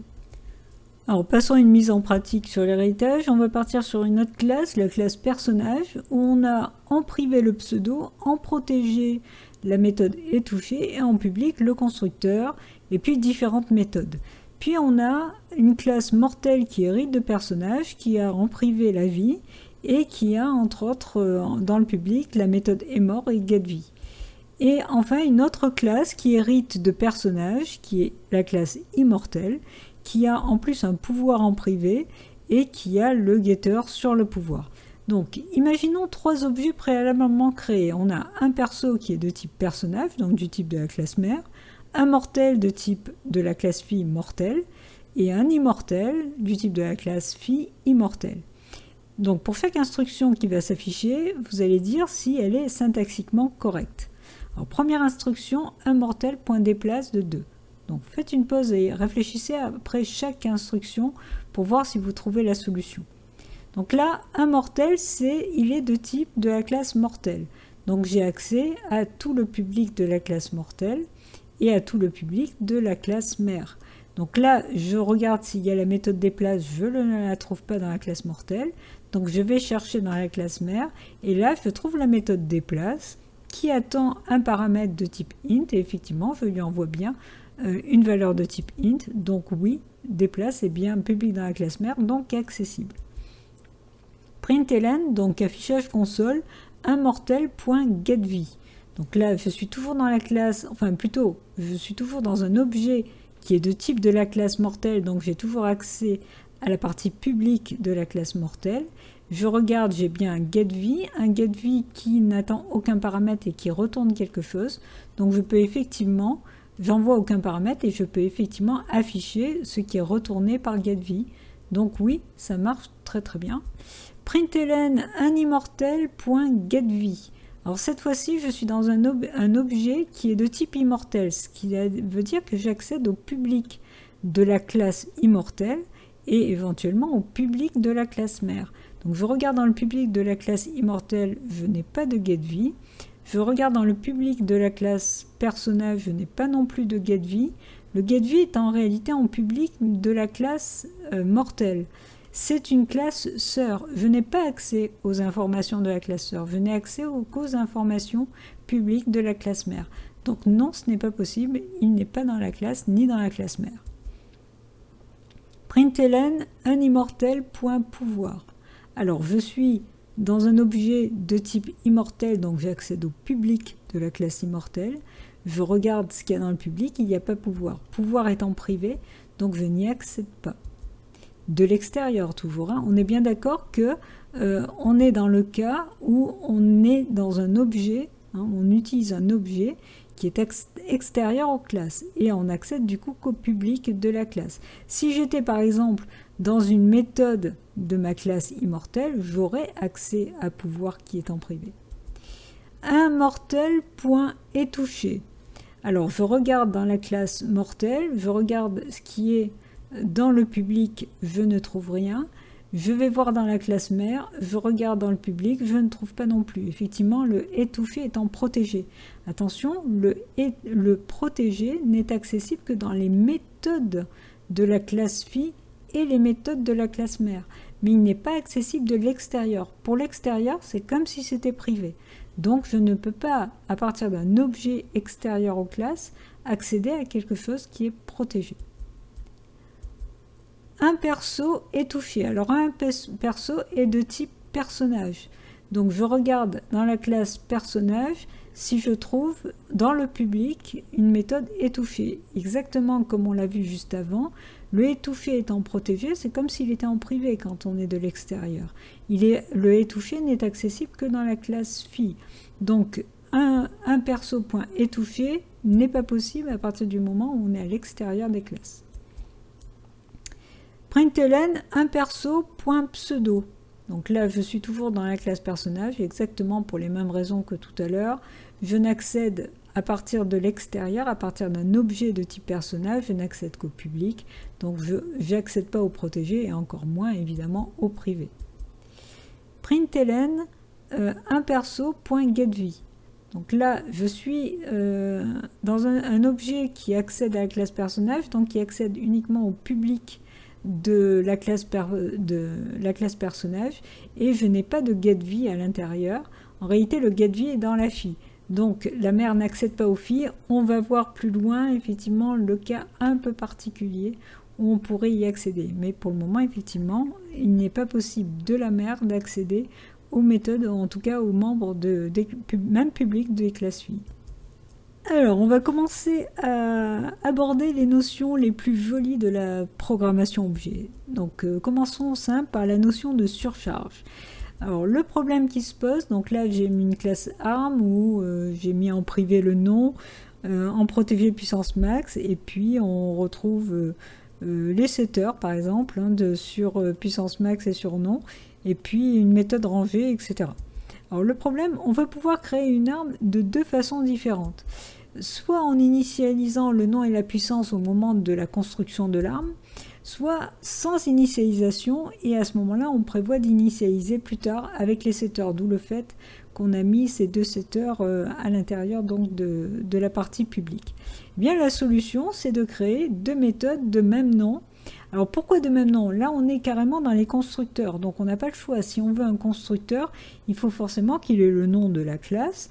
Donc du coup, les deux méthodes s'appellent ARM, le nom de la classe, mais ont des signatures différentes. Il y en a une qui a effectivement deux paramètres qui permettent de valoriser les propriétés nom et puissance max, et puis il y en a une qui n'a aucun paramètre et qui ne va rien valoriser parce que la valorisation doit pouvoir se faire plus tard.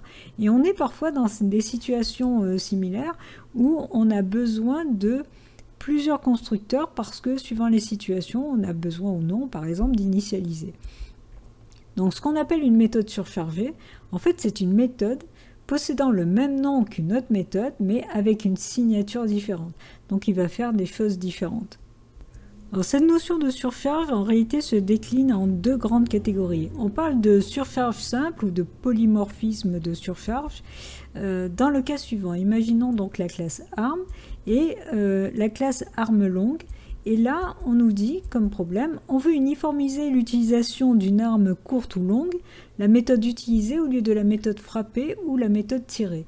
Et on considère que pour toutes les armes, on va avoir une méthode utilisée dans la classe ARM, et suivant si c'est une arme longue ou une arme courte, alors on va prendre le cas de l'arme longue, on va avoir aussi une méthode utilisée, mais cette fois-ci qui a deux paramètres, la puissance et la distance.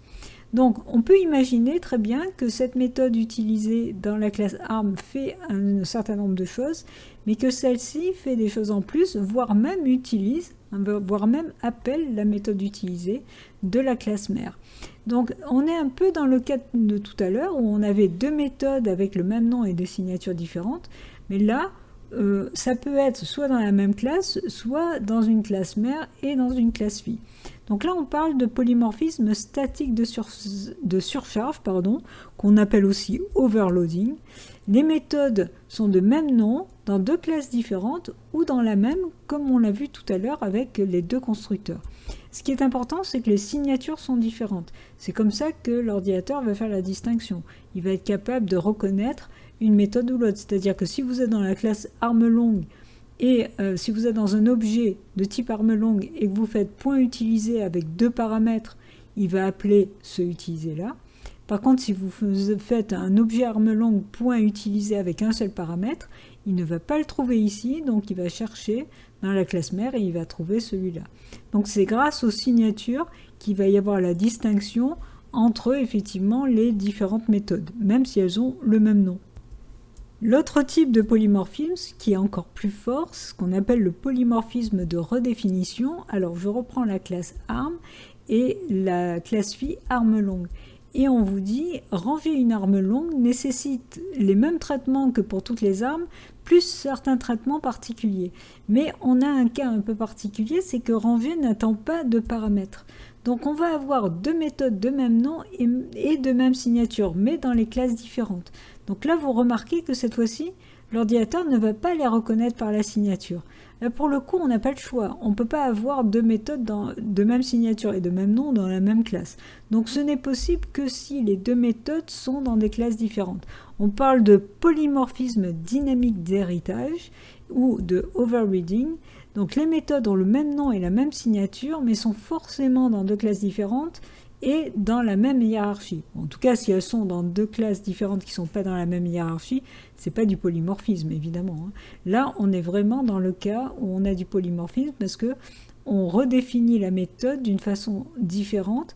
Elle peut même utiliser éventuellement la méthode de la classe mère. En tout cas, elles ont la particularité d'avoir le même nom et la même signature. Alors, petit récapitulatif pour bien comprendre cette notion de polymorphisme. Ce polymorphisme, c'est donc la faculté de prendre plusieurs formes. Et il peut y avoir différents problèmes qu'on a déjà plus ou moins expliqué juste avant. Si les méthodes ont le même nom, comment le programme sait laquelle il doit exécuter lors d'un appel? Eh bien, voici les différentes solutions. Le premier cas, si les méthodes ont le même nom avec des signatures différentes, c'est le cas ici. On a utilisé avec une signature, c'est-à-dire un seul paramètre, et là un utilisé avec 2 paramètres. À ce moment-là, la reconnaissance se fait tout simplement par la signature. Suivant le nombre et le type de paramètres, l'ordinateur va être capable de reconnaître quelle est la méthode appelée. Donc si j'ai un objet de type arme longue et que je fais point utilisé avec 2 paramètres, il va appeler ce utilisé là. Si je fais avec point utilisé un seul paramètre, il va appeler celui de la classe mère. Deuxième cas, le cas de rangée où on a le même nom et la même signature. Alors qu'est-ce qui se passe? Eh bien, la méthode de la classe est appelée en priorité, c'est-à-dire que si vous avez un objet arme longue et que vous faites une arme longue point rangée, c'est forcément ce rangé-là qui va être appelé. Si vous avez un objet de type arme, donc par exemple une arme point rangée, c'est bien sûr celui-là qui va être appelé. Pour forcer l'appel de la méthode de la classe mère, et ça on peut être dans ce cas-là, c'est-à-dire que si vous avez un objet, une arme longue, et imaginons que vous voulez appeler le rangé de la classe mère, sachant que quand on a un objet de type arme longue, on a accès normalement au public de la classe actuelle et de la classe mère. Comment faire? Sachant que les deux ont le même nom et la même signature, on n'a plus de possibilité de les distinguer. Et bien dans ce cas-là, on utilise un préfixe qui est le préfixe super. Donc on va marquer en fait, si on est dans la méthode rangée et qu'on veut appeler le rangé de la classe mère, on va marquer super.rangé pour pouvoir appeler le rangé de la classe mère. Pour forcer l'accès dans la même logique aux membres de la classe actuelle, même si la plupart du temps c'est optionnel, mais on va voir que parfois c'est obligatoire, on va mettre 10 points, parce que 10 représente en fait l'instance de l'objet actuel de la classe actuelle. Donc vous avez ces deux préfixes, super et lisse, qui vont vous permettre de manipuler plus facilement, d'accéder plus facilement aux différents membres des classes filles et des classes mères. Alors voyons un peu plus en détail ces notions justement de this et de super. Donc on reprend les classes arm et classes arme longue. Et dans la classe arm, le constructeur arm, le premier constructeur, celui qui attend un nom, une puissance max pour pouvoir valoriser les propriétés. Alors cette fois-ci, vous voyez, j'ai fait exprès de mettre en paramètre les mêmes noms que les propriétés. Donc j'ai le paramètre nom qui doit valoriser nom. et le paramètre puissance max qui doit valoriser la propriété puissance max. Donc là, on se retrouve dans la situation où je ne vais pas pouvoir à l'intérieur écrire non égale non. Ça n'a pas de sens. Donc il faut que je me débrouille de distinguer le nom, la propriété non, du paramètre non. Eh bien, si je mets juste non comme ça, il va prendre au plus près. Donc il va prendre le paramètre.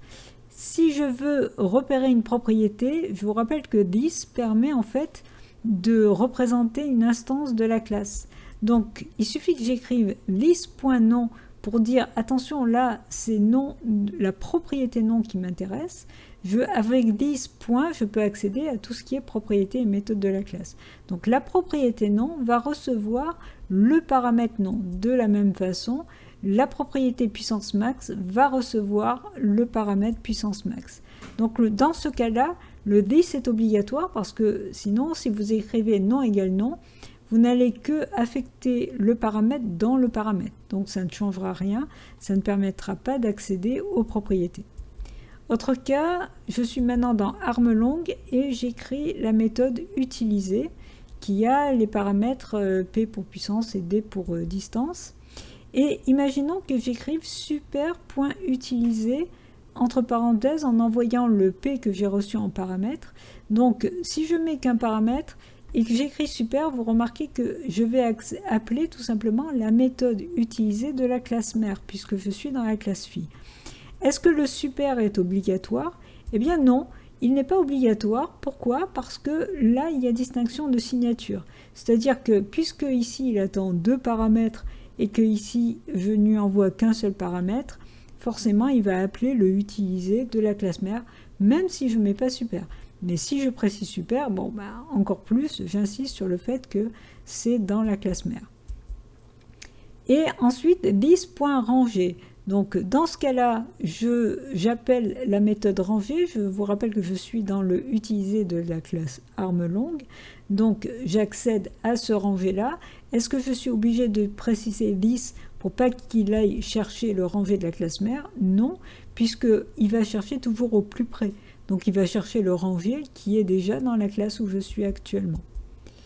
Dernier exemple, je suis toujours dans la classe armlong et j'écris le contenu de la méthode ranger d'armlong.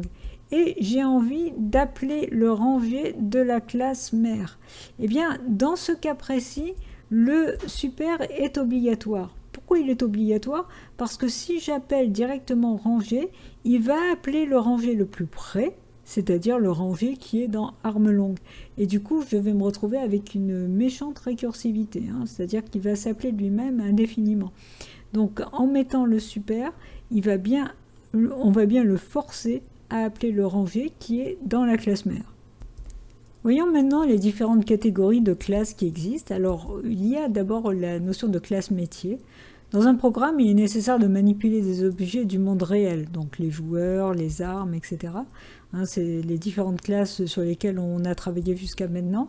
Donc une classe métier, en fait, c'est une classe qui contient des propriétés et des méthodes pour écrire un objet qui a une vie propre.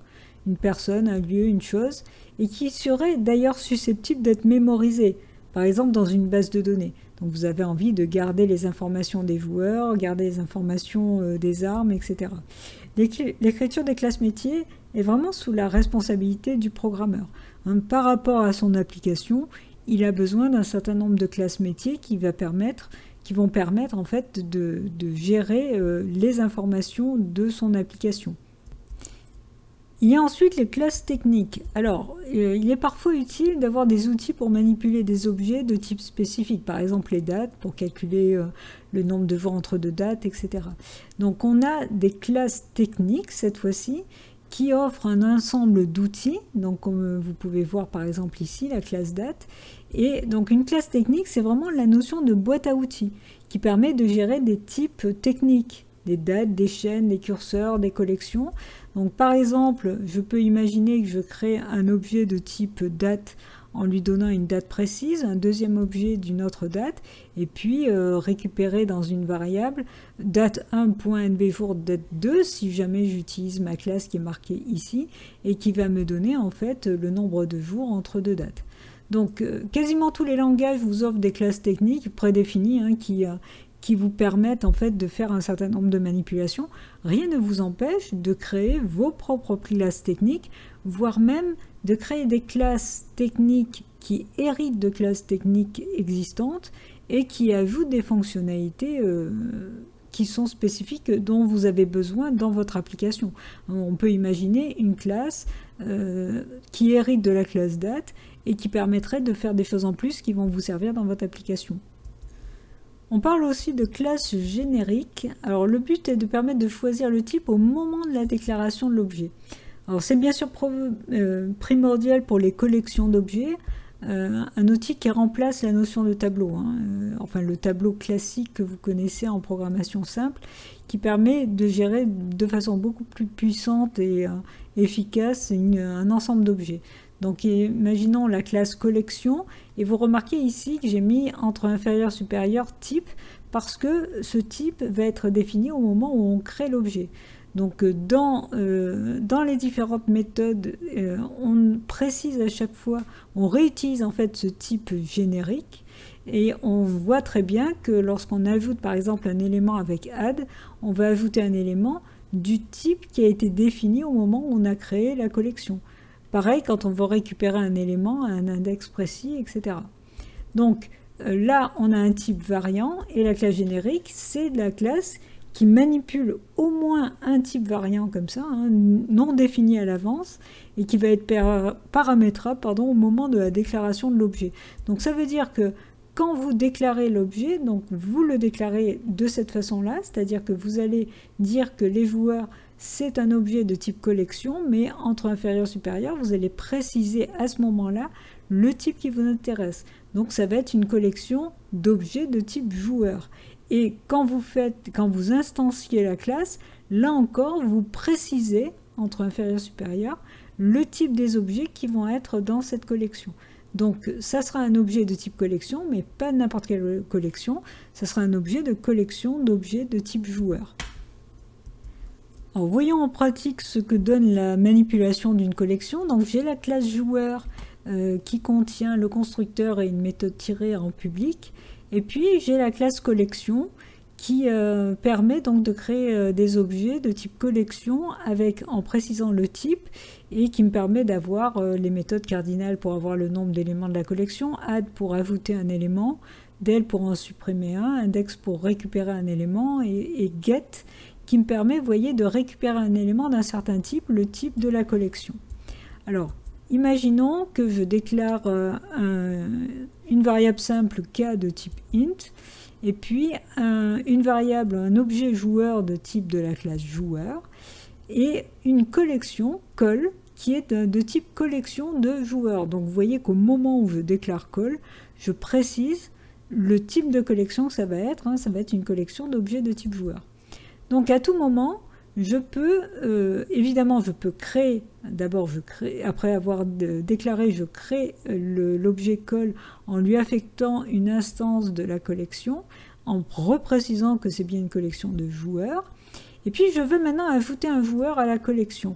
Eh bien, je vais d'abord, par exemple, créer un joueur en faisant new joueur, en instanciant la classe joueur et en envoyant les bons paramètres, et je l'affecte à l'objet joueur.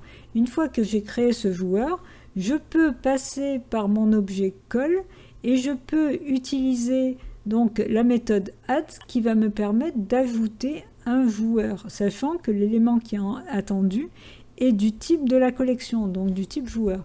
Donc si j'écris call.add et que je mets joueur, joueur est bien un objet de la classe, une instance de la classe joueur, donc je vais pouvoir l'ajouter avec add dans ma collection. Et derrière, si je veux par exemple que le kème joueur de la collection utilise la méthode tirer, eh bien je vais utiliser call. Attention, call c'est un objet de type collection, donc je ne peux pas faire directement point tirer, il faut que je récupère un des éléments de ma collection, et ça je vais pouvoir le faire avec la méthode get qui, en lui précisant un indice, me permet de récupérer un élément précis. Une fois que j'ai fait point get de k, qu'est-ce que j'ai obtenu? J'ai obtenu le type de la collection, c'est-à-dire j'ai obtenu un objet de type joueur. Donc là, j'ai accès à tout le public de la classe joueur, et là, je peux mettre point tiré, puisque je peux appeler la méthode tirer. Alors, imaginons que ces deux lignes, hein, on peut très bien les écrire en une seule ligne. Parce que là, qu'est-ce que je fais? Je passe par un objet intermédiaire pour pouvoir créer un joueur, pour pouvoir ensuite l'ajouter dans la collection. On a déjà vu ce raccourci d'écriture quelques diapos auparavant, c'est-à-dire que je peux très bien m'affranchir d'utiliser un objet intermédiaire. Je peux directement écrire call.add et entre parenthèses, eh bien, je crée l'objet joueur. Je fais un new joueur de EMDS1. Tout ceci instancie la classe dont me crée un objet qui va être directement ajouté. C'est intéressant dans le cas où j'ai pas besoin de remanipuler séparément l'objet joueur. D'ailleurs, j'aurais dû effacer du coup la déclaration de joueur qui ne me sert plus à rien à ce niveau-là. Donc il existe bien sûr, là on a vu la collection de base, il existe bien sûr beaucoup de variantes aux collections, comme par exemple les dictionnaires qui permettent de classer les éléments dans les collections. Donc ça, suivant les langages, vous aurez l'occasion de découvrir toutes les possibilités offertes au niveau de l'organisation des informations pour remplacer les anciens tableaux. Alors voilà une notion fondamentale en programmation objet. Une arme est obligatoirement, par exemple, arme longue ou arme courte, et on ne doit pas pouvoir instancier directement la classe arme. C'est-à-dire qu'on ne veut pas créer d'objet de type arme. Donc on a la classe arme et les classes phi arme courte et arme longue, et il n'est pas question de créer des objets de type arme, ça sera forcément des armes courtes ou des armes longues. Il suffit de déclarer la classe arme en classe abstraite, et à ce moment-là, la classe ne peut être instanciée. Donc il n'y a que les classes phi qui vont pouvoir être instanciées, et on accédera aux méthodes, enfin à la partie, aux informations qui sont dans la classe arme que à travers les classes phi. Donc là, on a une classe abstraite et du coup, on parle de classes concrètes en ce qui concerne les classes qui peuvent être effectivement instanciées. Il y a aussi la notion de méthode abstraite. C'est une méthode qui est vide et qui doit être redéfinie dans toutes les classes phi. Donc là, on crée une méthode abstraite désactivée, par exemple. Ça veut dire que cette méthode, il faut forcément que les classes phi la redéfinissent. Dans un IDE, lorsque vous allez créer une classe qui hérite d'une autre classe, si jamais la classe mère a des méthodes abstraites, il vous marquera directement une erreur et il vous proposera de redéfinir ces méthodes dans la classe phi que vous êtes en train de créer. Et ça, c'est une notion vraiment intéressante parce que, alors vous allez me dire dans un premier temps, mais quel est l'intérêt de créer une méthode vide puisqu'elle est vide et qu'elle sera remplie que dans les classes phi, pourquoi ne pas la faire directement dans les classes phi? Eh bien, dans un moment, vous allez voir pourquoi c'est vraiment important d'utiliser ce système-là, ce système de méthode abstraite, et à quel point c'est effectivement très puissant. Voyons cela tout de suite à travers un exemple. Donc on a notre classe arme abstraite avec la méthode abstraite désactivée qui est redéfinie dans les deux classes phi. Donc on va déclarer une variable simple de type int. Et puis on va déclarer les armes qui est une collection de type arme. Alors vous allez me dire, mais on vient de dire qu'on ne peut pas instancier la classe arme. Là pour le moment je n'instancie pas, je ne fais que déclarer. Donc j'ai tout à fait le droit de dire que les armes va être une collection de type arme. Et j'ai même le droit d'écrire new collection arme parce que là pour le moment je ne fais que déclarer, que de créer la collection. Je ne suis pas en train d'instancier un objet précis dans la collection. Donc la collection, je peux très bien dire, elle va contenir des armes. Mais ces armes, ça sera uniquement soit des armes courtes, soit des armes longues. Ça ne sera pas des objets de type arme. D'ailleurs, si je fais par exemple, si dans ma collection je veux ajouter un nouvel objet, je vais faire un point add et entre parenthèses, soit un new arme courte, soit un new arme longue. Mais je ne pourrai pas faire un new arme. Il n'y aura pas cette possibilité-là.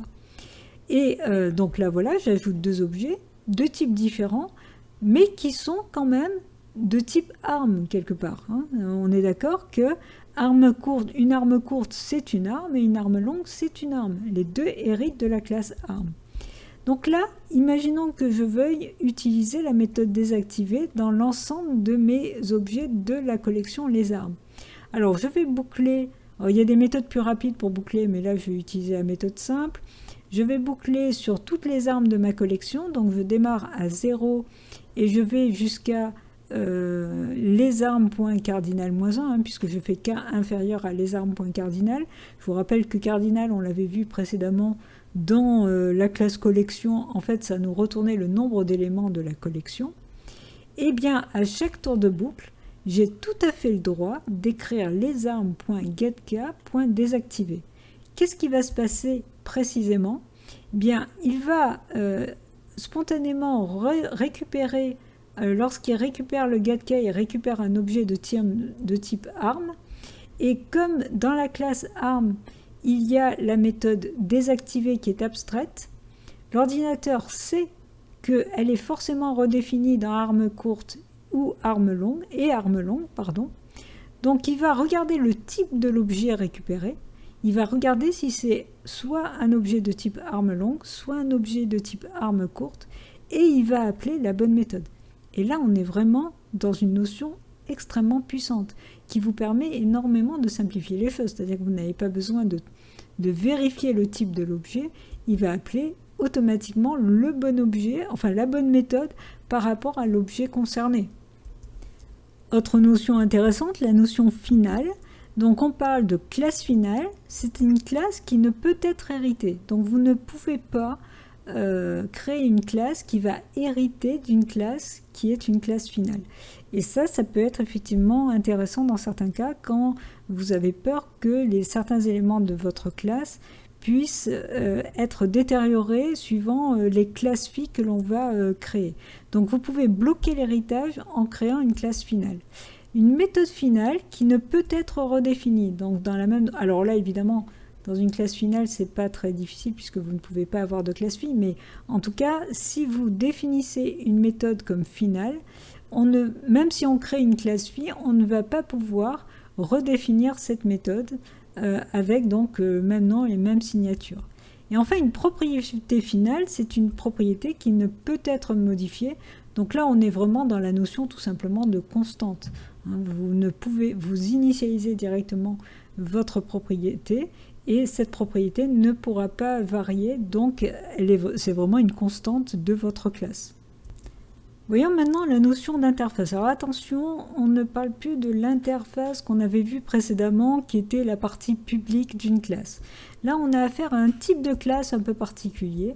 En fait, c'est une classe abstraite dont toutes les propriétés sont des constantes de classe, donc soit des constantes, soit déclarées en statique et finale, et toutes les méthodes sont abstraites. Et tous les membres sont publics. Tous les membres sont publics de la classe. Donc là, on a une classe qui peut implémenter plusieurs interfaces et qui elles-mêmes peuvent hériter de plusieurs autres interfaces. Contrairement à l'héritage, vous savez que dans les nouveaux langages, l'héritage est unique.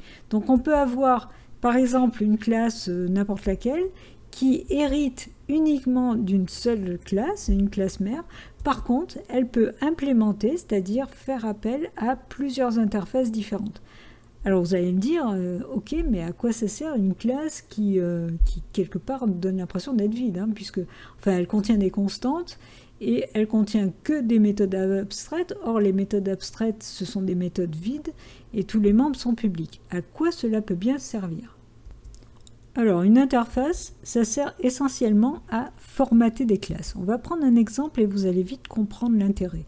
Donc, imaginons une interface qu'on va appeler forme, qui en public contient en méthode surface et périmètre. Ce sont des méthodes qui évidemment sont abstraites, mais comme on est dans une interface, on n'a même pas besoin de le préciser, elles sont forcément abstraites.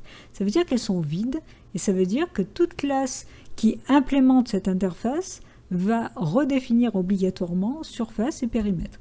Donc imaginons la classe carré qui implémente forme et qui a en privé par exemple le côté d'un carré, et en public le constructeur qui reçoit la longueur du côté et qui évidemment doit redéfinir les méthodes surface et périmètre, etc.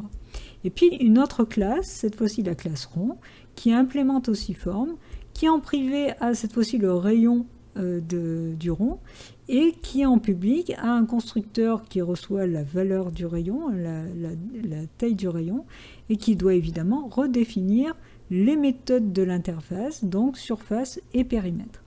Et à partir de là, Eh bien, on peut imaginer donc dans la classe carré, on a la méthode périmètre qui va retourner le périmètre du carré, c'est-à-dire 4 fois tout simplement la longueur du côté.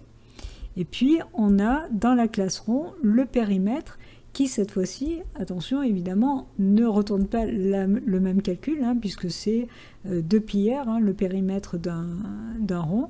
Donc, ça va être 2 fois la valeur pi qu'on peut très bien récupérer par la classe math, et puis le rayon qu'on a effectivement directement dans notre classe rond. Et au niveau, imaginons qu'il y a un programme qui contient une collection de formes, donc je peux très bien définir une collection par rapport à une interface. Donc je sais qu'à l'intérieur, je vais avoir forcément des classes, des objets qui sont du type des classes qui implémentent form. Donc à l'intérieur, je peux très bien faire form.add et je fais un new carré où je lui envoie 5 de valeur de côté. Je peux faire un autre add new rond où j'envoie 2 en taille de rayon. Et ensuite, je peux faire une boucle qui va me parcourir tous les objets de la collection form, sachant que form contient forcément des carrés ou des ronds, en tout cas toutes les classes qui implémentent mon interface form. Et à partir de là, je peux très bien faire tout simplement, par exemple, un affichage console de form.getDeCa. Donc là, je récupère le kème élément de ma collection qui est forcément un élément d'une classe qui implémente la classe form, donc un des objets de ces classes-là. Et bien, sachant qu'ils implémentent l'interface form et qu'il y a forcément surface et périmètre définis, je peux directement faire un point périmètre et l'ordinateur saura récupérer. Si jamais le getCa me retourne un objet de type carré, il va me récupérer le périmètre du carré, donc il va exécuter la méthode périmètre qui correspond au carré. Et si c'est un rond, il va exécuter la méthode périmètre qui correspond à un rond. Donc ça vous permet de formater des classes, de les forcer à avoir certaines méthodes et éventuellement accéder d'ailleurs à certaines constantes publiques de l'interface, de façon à ce qu'il y ait une certaine rigueur de programmation. Alors, il y en a certains qui vont beaucoup plus loin dans l'utilisation des interfaces, certains programmeurs qui considèrent qu'on ne crée jamais une classe sans créer l'interface correspondante. Cette interface qui peut servir pour une ou plusieurs classes, mais qui nous force à avoir un modèle précis du contenu de la classe. Et là, on est à un niveau supérieur de propreté de code à partir du moment où on a cette rigueur d'avoir des interfaces qui vous formatent en quelque sorte le contenu des différentes classes. On peut aussi utiliser une interface pour stocker tout simplement les constantes vraiment globales de toute l'application. Alors ça peut ponctuellement être intéressant. Donc imaginons qu'on va créer une interface globale qui va contenir la valeur du port utilisé dans une application client-serveur, qui va contenir la valeur du chemin pour accéder par exemple à toutes les images de l'application. Et puis imaginons une autre classe contrôle qui implémente l'interface globale et qui contient entre autres la méthode événement entrée-jeu. On s'est inspiré directement du jeu qu'on a vu depuis le début de ce cours et qui reçoit info en paramètres. Et on va voir le contenu, une partie du contenu de événement entrée-jeu. Eh bien, on regarde si l'info reçue en paramètres est égale à serveur, equal serveur. Donc, on peut imaginer qu'il y a deux types de jeux, le jeu serveur ou le jeu client, puisqu'on a affaire à un jeu client-serveur où plusieurs clients peuvent se connecter pour jouer ensemble. Donc, si jeu est égal à serveur, on peut imaginer qu'on va créer un objet de type serveur socket qui est en fait un objet qui permet donc de créer une attente des différents clients. Donc ça, c'est pas très important. Ce qui est important, c'est les paramètres qu'on va envoyer. Donc on envoie en premier paramètre list, donc l'instance sur laquelle on est en ce moment, mais surtout c'est le deuxième paramètre là qui m'intéresse, c'est port qui vient en fait de mon interface, qui est la constante. À partir du moment où j'ai mis que la classe contrôle implémentée globale, j'accède à toutes les constantes qui ont été déclarées dans l'interface globale. Donc je peux directement accéder à port qui se trouve à l'intérieur de mon interface. Donc là, c'est aussi un moyen assez intéressant de regrouper les constantes qui sont vraiment utilisées partout. Parce que si vous avez une constante qui est utilisée par exemple que dans la classe contrôle, c'est peut-être dommage de la mettre à l'extérieur de tout. Mais lorsque vous avez des constantes que vous voulez toutes regrouper parce que c'est plus facile à gérer et parce qu'elles sont utilisées à plusieurs endroits, là, la notion d'interface peut devenir intéressante. Alors, voyons maintenant la notion d'origine d'un objet. Il est parfois bien pratique de connaître le type d'un objet, donc de quelle classe il est l'instance. C'est particulièrement utile pour les objets qui sont d'instance de classe phi, évidemment. Donc l'origine de l'objet, c'est la classe dont l'objet est l'instance, c'est-à-dire son type, tout simplement. Alors voyons concrètement une utilisation. Imaginons qu'on va déclarer les armes, qui est une collection d'objets de type arme, et puis à l'intérieur, on va ajouter un objet de type arme courte et puis un objet de type arme longue, etc. Et à un moment donné, on veut compter le nombre d'armes courtes qui se trouvent dans la collection. Alors comment on va faire? On va initialiser un compteur à 0, NB armes courtes. Ensuite, on va parcourir toute la collection.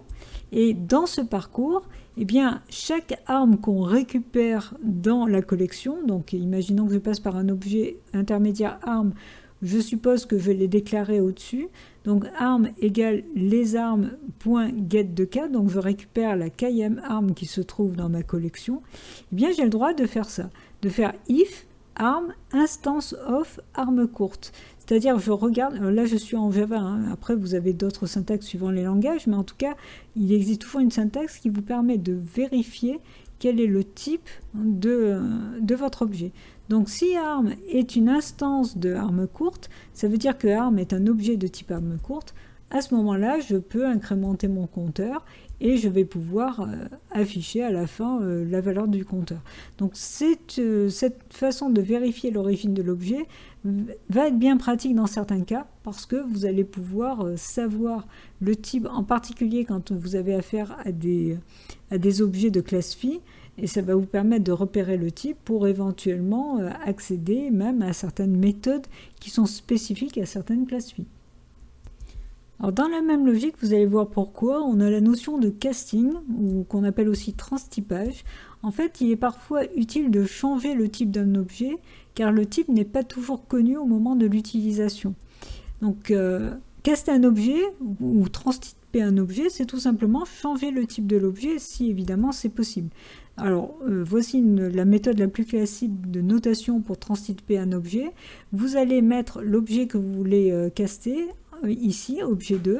Entre parenthèses, vous allez mettre le nom de la nouvelle classe donc dans laquelle vous voulez changer le type de l'objet, et vous allez récupérer dans objet 1 le nouvel objet, sachant que objet 1 est forcément du type de la nouvelle classe. Le casting n'est possible bien sûr que sur les objets compatibles, donc faisant partie de la même hiérarchie de classes, c'est-à-dire entre classe phi et classe mère. Donc voyons un exemple concret pour que vous compreniez mieux le principe. J'imagine que j'ai une collection les armes qui est une collection de type arme, et je vais parcourir cette collection. Je regarde, comme je l'ai vu tout à l'heure, si par exemple la kème arme est une arme courte, à ce moment-là, je voudrais appeler la méthode frapper, puisque frapper est dans la méthode et dans la classe arme courte. Mais ceci n'est pas possible. Pourquoi? Parce que frapper n'existe pas dans la classe arme. Et lui, spontanément, ce qu'il récupère, c'est un objet de type arme. Donc il faut d'abord que je le transtype en arme courte. Alors comment je vais faire ça? Je reprends les armes.getK ici. Et vous voyez que devant, je mets entre parenthèses arme courte. Donc je suis en train de transformer l'objet que j'ai récupéré de type arme en arme courte. Alors vous allez me dire, mais c'était déjà une arme courte. Oui, mais attention, c'est une collection de type arme quand même. Donc spontanément, il ne sait pas que c'est une arme courte. Il faut le retranstyper en arme courte, et cette transtypation, ce casting va être possible parce que justement c'est une instance of arme courte, donc on sait que cet objet à l'origine, mieux qu'une arme, c'était quand même une arme courte. Donc je le caste, et vous voyez que je mets une grande parenthèse tout autour. Ça veut dire que une fois que j'ai mis cette parenthèse et que je mets ce point ici, j'ai affaire à un objet arme courte. Donc à partir d'un objet arme courte, là je peux accéder à la méthode frapper. Et par contre, j'ai tout à fait le droit d'écrire directement les armes.getK.désactiver. et il va utiliser la bonne méthode désactiver. Alors rappelez-vous, désactiver existe dans la classe ARM. C'est pour ça que je peux y accéder directement sans casser. Parce que c'était une méthode abstraite de la classe ARM et qui était forcément redéfinie dans les classes phi. C'est là que vous voyez la puissance du polymorphisme dont on a parlé tout à l'heure. C'est que, et de ces méthodes abstraites, à partir du moment où cette méthode est abstraite, elle est forcément redéfinie dans les phi. Et là, le casting va se faire sans que vous en aperceviez. C'est-à-dire que l'ordinateur repère que c'est une méthode abstraite et qu'elle est bien présente dans ARM, donc elle est forcément dans les phi. Donc lui tout seul, il va prendre les arm.get de k, et lui tout seul, il va le transtyper dans la bonne classe afin de pouvoir appeler la bonne méthode désactivée, sachant que ce n'est pas la même méthode quand on est dans ARM courte et quand on est dans ARM longue. Voyons maintenant la notion de bibliothèque, ou on appelle aussi de package. En fait, une bibliothèque, c'est quoi? C'est tout simplement un regroupement de classes. Éventuellement un regroupement d'autres bibliothèques aussi. Alors, au niveau de l'organisation, ça permet donc de regrouper les classes par thème, et tout de suite, évidemment, c'est beaucoup plus structuré, ça vous permet d'avoir une application qui est beaucoup plus facile à gérer, parce que très souvent, quand vous faites de grosses applications, vous allez vous retrouver avec beaucoup de classes, donc si elles sont toutes au même niveau, c'est un peu la panique. Donc là, vous allez avoir une structure, une organisation dans vos classes.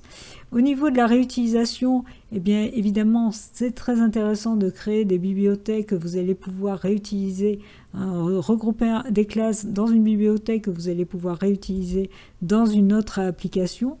Et puis, les bibliothèques, il y a la notion de partage aussi, c'est-à-dire que sur Internet, d'ailleurs, vous pouvez récupérer des bibliothèques d'autres développeurs que vous allez pouvoir intégrer à l'intérieur de vos propres applications. Alors, quelques exemples de syntaxe d'utilisation, enfin d'intégration de bibliothèques, ça se met toujours en haut de votre classe de programme, où vous allez avoir en C++, ça va être include, en C#, ça va être using, en Java, ça va être import. Et donc, il existe bien sûr des bibliothèques standards que vous pouvez récupérer facilement sur Internet et qui sont intégrées aussi d'ailleurs directement dans les IDE que vous allez utiliser, qui vous offrent déjà un ensemble de bibliothèques prédéfinies. Évidemment, vous pouvez créer vos propres bibliothèques et c'est même très conseillé parce que vous allez pouvoir ainsi mieux organiser votre code. Alors, puisqu'on parle d'organisation plus propre et donc d'une application et qu'on parle de bibliothèque ou de package, parlons très rapidement du MVC qui est en fait une façon de structurer une application la plus propre possible. Donc on parle de MVC, c'est Model View Controller, Model View Controller. Il permet d'organiser les classes et packages de l'application en 3 gros packages, en 3 grosses bibliothèques, avec chacun un rôle précis. Donc le programme est plus propre, les interactions sont maîtrisées, et en réalité il existe énormément de niveaux pour pouvoir structurer une application, mais là c'est le niveau, on va dire, le plus simple et le plus classique qui est utilisé maintenant dans tous les frameworks et d'une manière générale qui est conseillé dans toute nouvelle application, où vous allez avoir donc le package du modèle qui va contenir les classes métiers de votre application, donc la classe joueur, la classe boule, etc. Le package de la vue qui va contenir en fait toutes les classes d'affichage de votre application, donc la classe joueur pour choisir le joueur, la classe arène où les joueurs vont combattre, et puis entre les deux vous avez le contrôleur qui contient en fait le package contrôleur qui contient les classes qui permettent de faire le lien entre le modèle et la vue. Du coup, il va y avoir interaction entre le contrôleur et le modèle, interaction entre le contrôleur et la vue.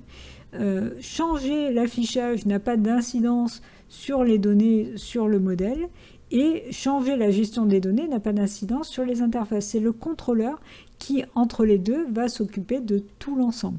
Alors là, c'est une présentation, on est bien d'accord, très simplifiée du MVC. En réalité, on peut aller beaucoup plus loin dans le détail, mais déjà, ça vous permet de voir que quand on évite de tout mélanger, l'application va être beaucoup plus simple à maintenir et à faire évoluer parce que tout est séparé clairement et que, effectivement, la moindre interaction d'un côté ne va pas faire exploser tout le reste. Le contrôleur, c'est à vous de jouer sur les méthodes du contrôleur pour pouvoir tenir compte des modifications qui auraient été apportées au niveau du modèle ou tenir compte des modifications qui ont été apportées au niveau de la vue. Parlons maintenant de persistance des objets, et c'est quand même un point qui est assez fondamental, parce que le problème est le suivant, hein, les objets ce sont des variables, l'air de rien, même si ce sont des variables complexes, donc elles ont quand même une durée de vie limitée à l'exécution du programme. Et le but serait de pouvoir sauver les objets métiers pour les réutiliser ultérieurement. Donc comment on va gérer cette sauvegarde des objets métiers? Je parle bien des objets métiers, hein, par exemple des informations sur les joueurs, sur les boules, etc. Le reste, évidemment, tout ce qui est technique ne nous intéresse pas. Donc on a besoin de mémoriser ces objets métiers. Alors la première solution, c'est la sérialisation des objets. Alors, en quoi ça consiste? Bien, c'est la mémorisation tout simplement dans un fichier binaire. Alors c'est très facile à faire, c'est très léger, c'est très utile dans plein de solutions. Par exemple, pour transférer d'ailleurs des objets via le réseau, on utilise classiquement de la sérialisation. Mais par contre, on ne peut pas utiliser par exemple du SQL sur des objets sérialisés. Et on est local à l'application, c'est-à-dire que vous sérialisez des objets dans une application, vous allez les récupérer dans la même application. On n'a pas ce côté transportabilité d'objets d'une application à une autre. La solution 2, c'est une sauvegarde au format XML, qui est tout à fait possible, hein, puisque vous avez des informations des différents objets, donc vous allez pouvoir les mémoriser au format XML. Alors c'est facile car maintenant il y a pas mal d'outils qui permettent de se balader dans un fichier XML, de le créer, de le modifier, de récupérer les informations, etc. Un fichier XML, c'est un fichier texte, donc c'est forcément léger. C'est portable ce coup-ci parce que effectivement c'est un format standard qu'on va pouvoir réutiliser dans d'autres applications. Par contre, le SQL n'est toujours pas possible. La troisième solution, c'est d'enregistrer dans une base de données. Alors, évidemment, c'est portable et le SQL est possible. Donc là, vous avez la possibilité soit d'utiliser des principes de curseur pour pouvoir sauvegarder et récupérer les différentes informations de votre base de données, ou vous pouvez utiliser la notion aussi de mapping qui permet de faire des liens directs entre les objets, hein, les classes métiers de votre application et la base de données elle-même. Et ça, c'est quelque chose qui est très utilisé à l'heure actuelle dans la plupart des frameworks qui permettent de faire ce lien effectivement entre vos objets métiers et votre base de données. Alors, quelle est la meilleure solution? Il n'y en a pas de meilleure. Ça va dépendre de la situation, de ce que vous devez faire des données que vous voulez sauvegarder. Dans certains cas, la sérialisation sera largement suffisante, rapide et puissante. Dans d'autres cas, vous aurez vraiment besoin de mémoriser les informations dans une base de données. Donc à vous de voir suivant effectivement les besoins de votre application. Alors, quoi d'autre? À travers ce cours, vous n'avez vu que bien sûr les bases de la programmation objet, même si on a fait quand même le tour des notions les plus importantes. Les notions abordées sont fondamentales, doivent être parfaitement assimilées évidemment pour passer à la suite. Pour cela, il faut pratiquer. Et je vous conseille à ce niveau-là de faire un tour un petit peu sur ma chaîne. Alors évidemment, le monde de la programmation objet est très vaste. Vous pouvez découvrir les notions de framework qui sont fondamentales à l'heure actuelle, les design patterns, singleton, fabrique, etc., les tests unitaires, etc. Je vous conseille de faire le TP Java que j'ai mis en ligne sur mon site et qui est l'application directe de ce cours. Il y a aussi des exercices objets pour ceux en particulier qui veulent se préparer à l'étude de cas du BTS SEO. Et puis évidemment, il y a le TP Android qui est entièrement en Java aussi et qui est pour ceux qui veulent toucher à la programmation mobile. Donc voilà, je vous dis à très bientôt.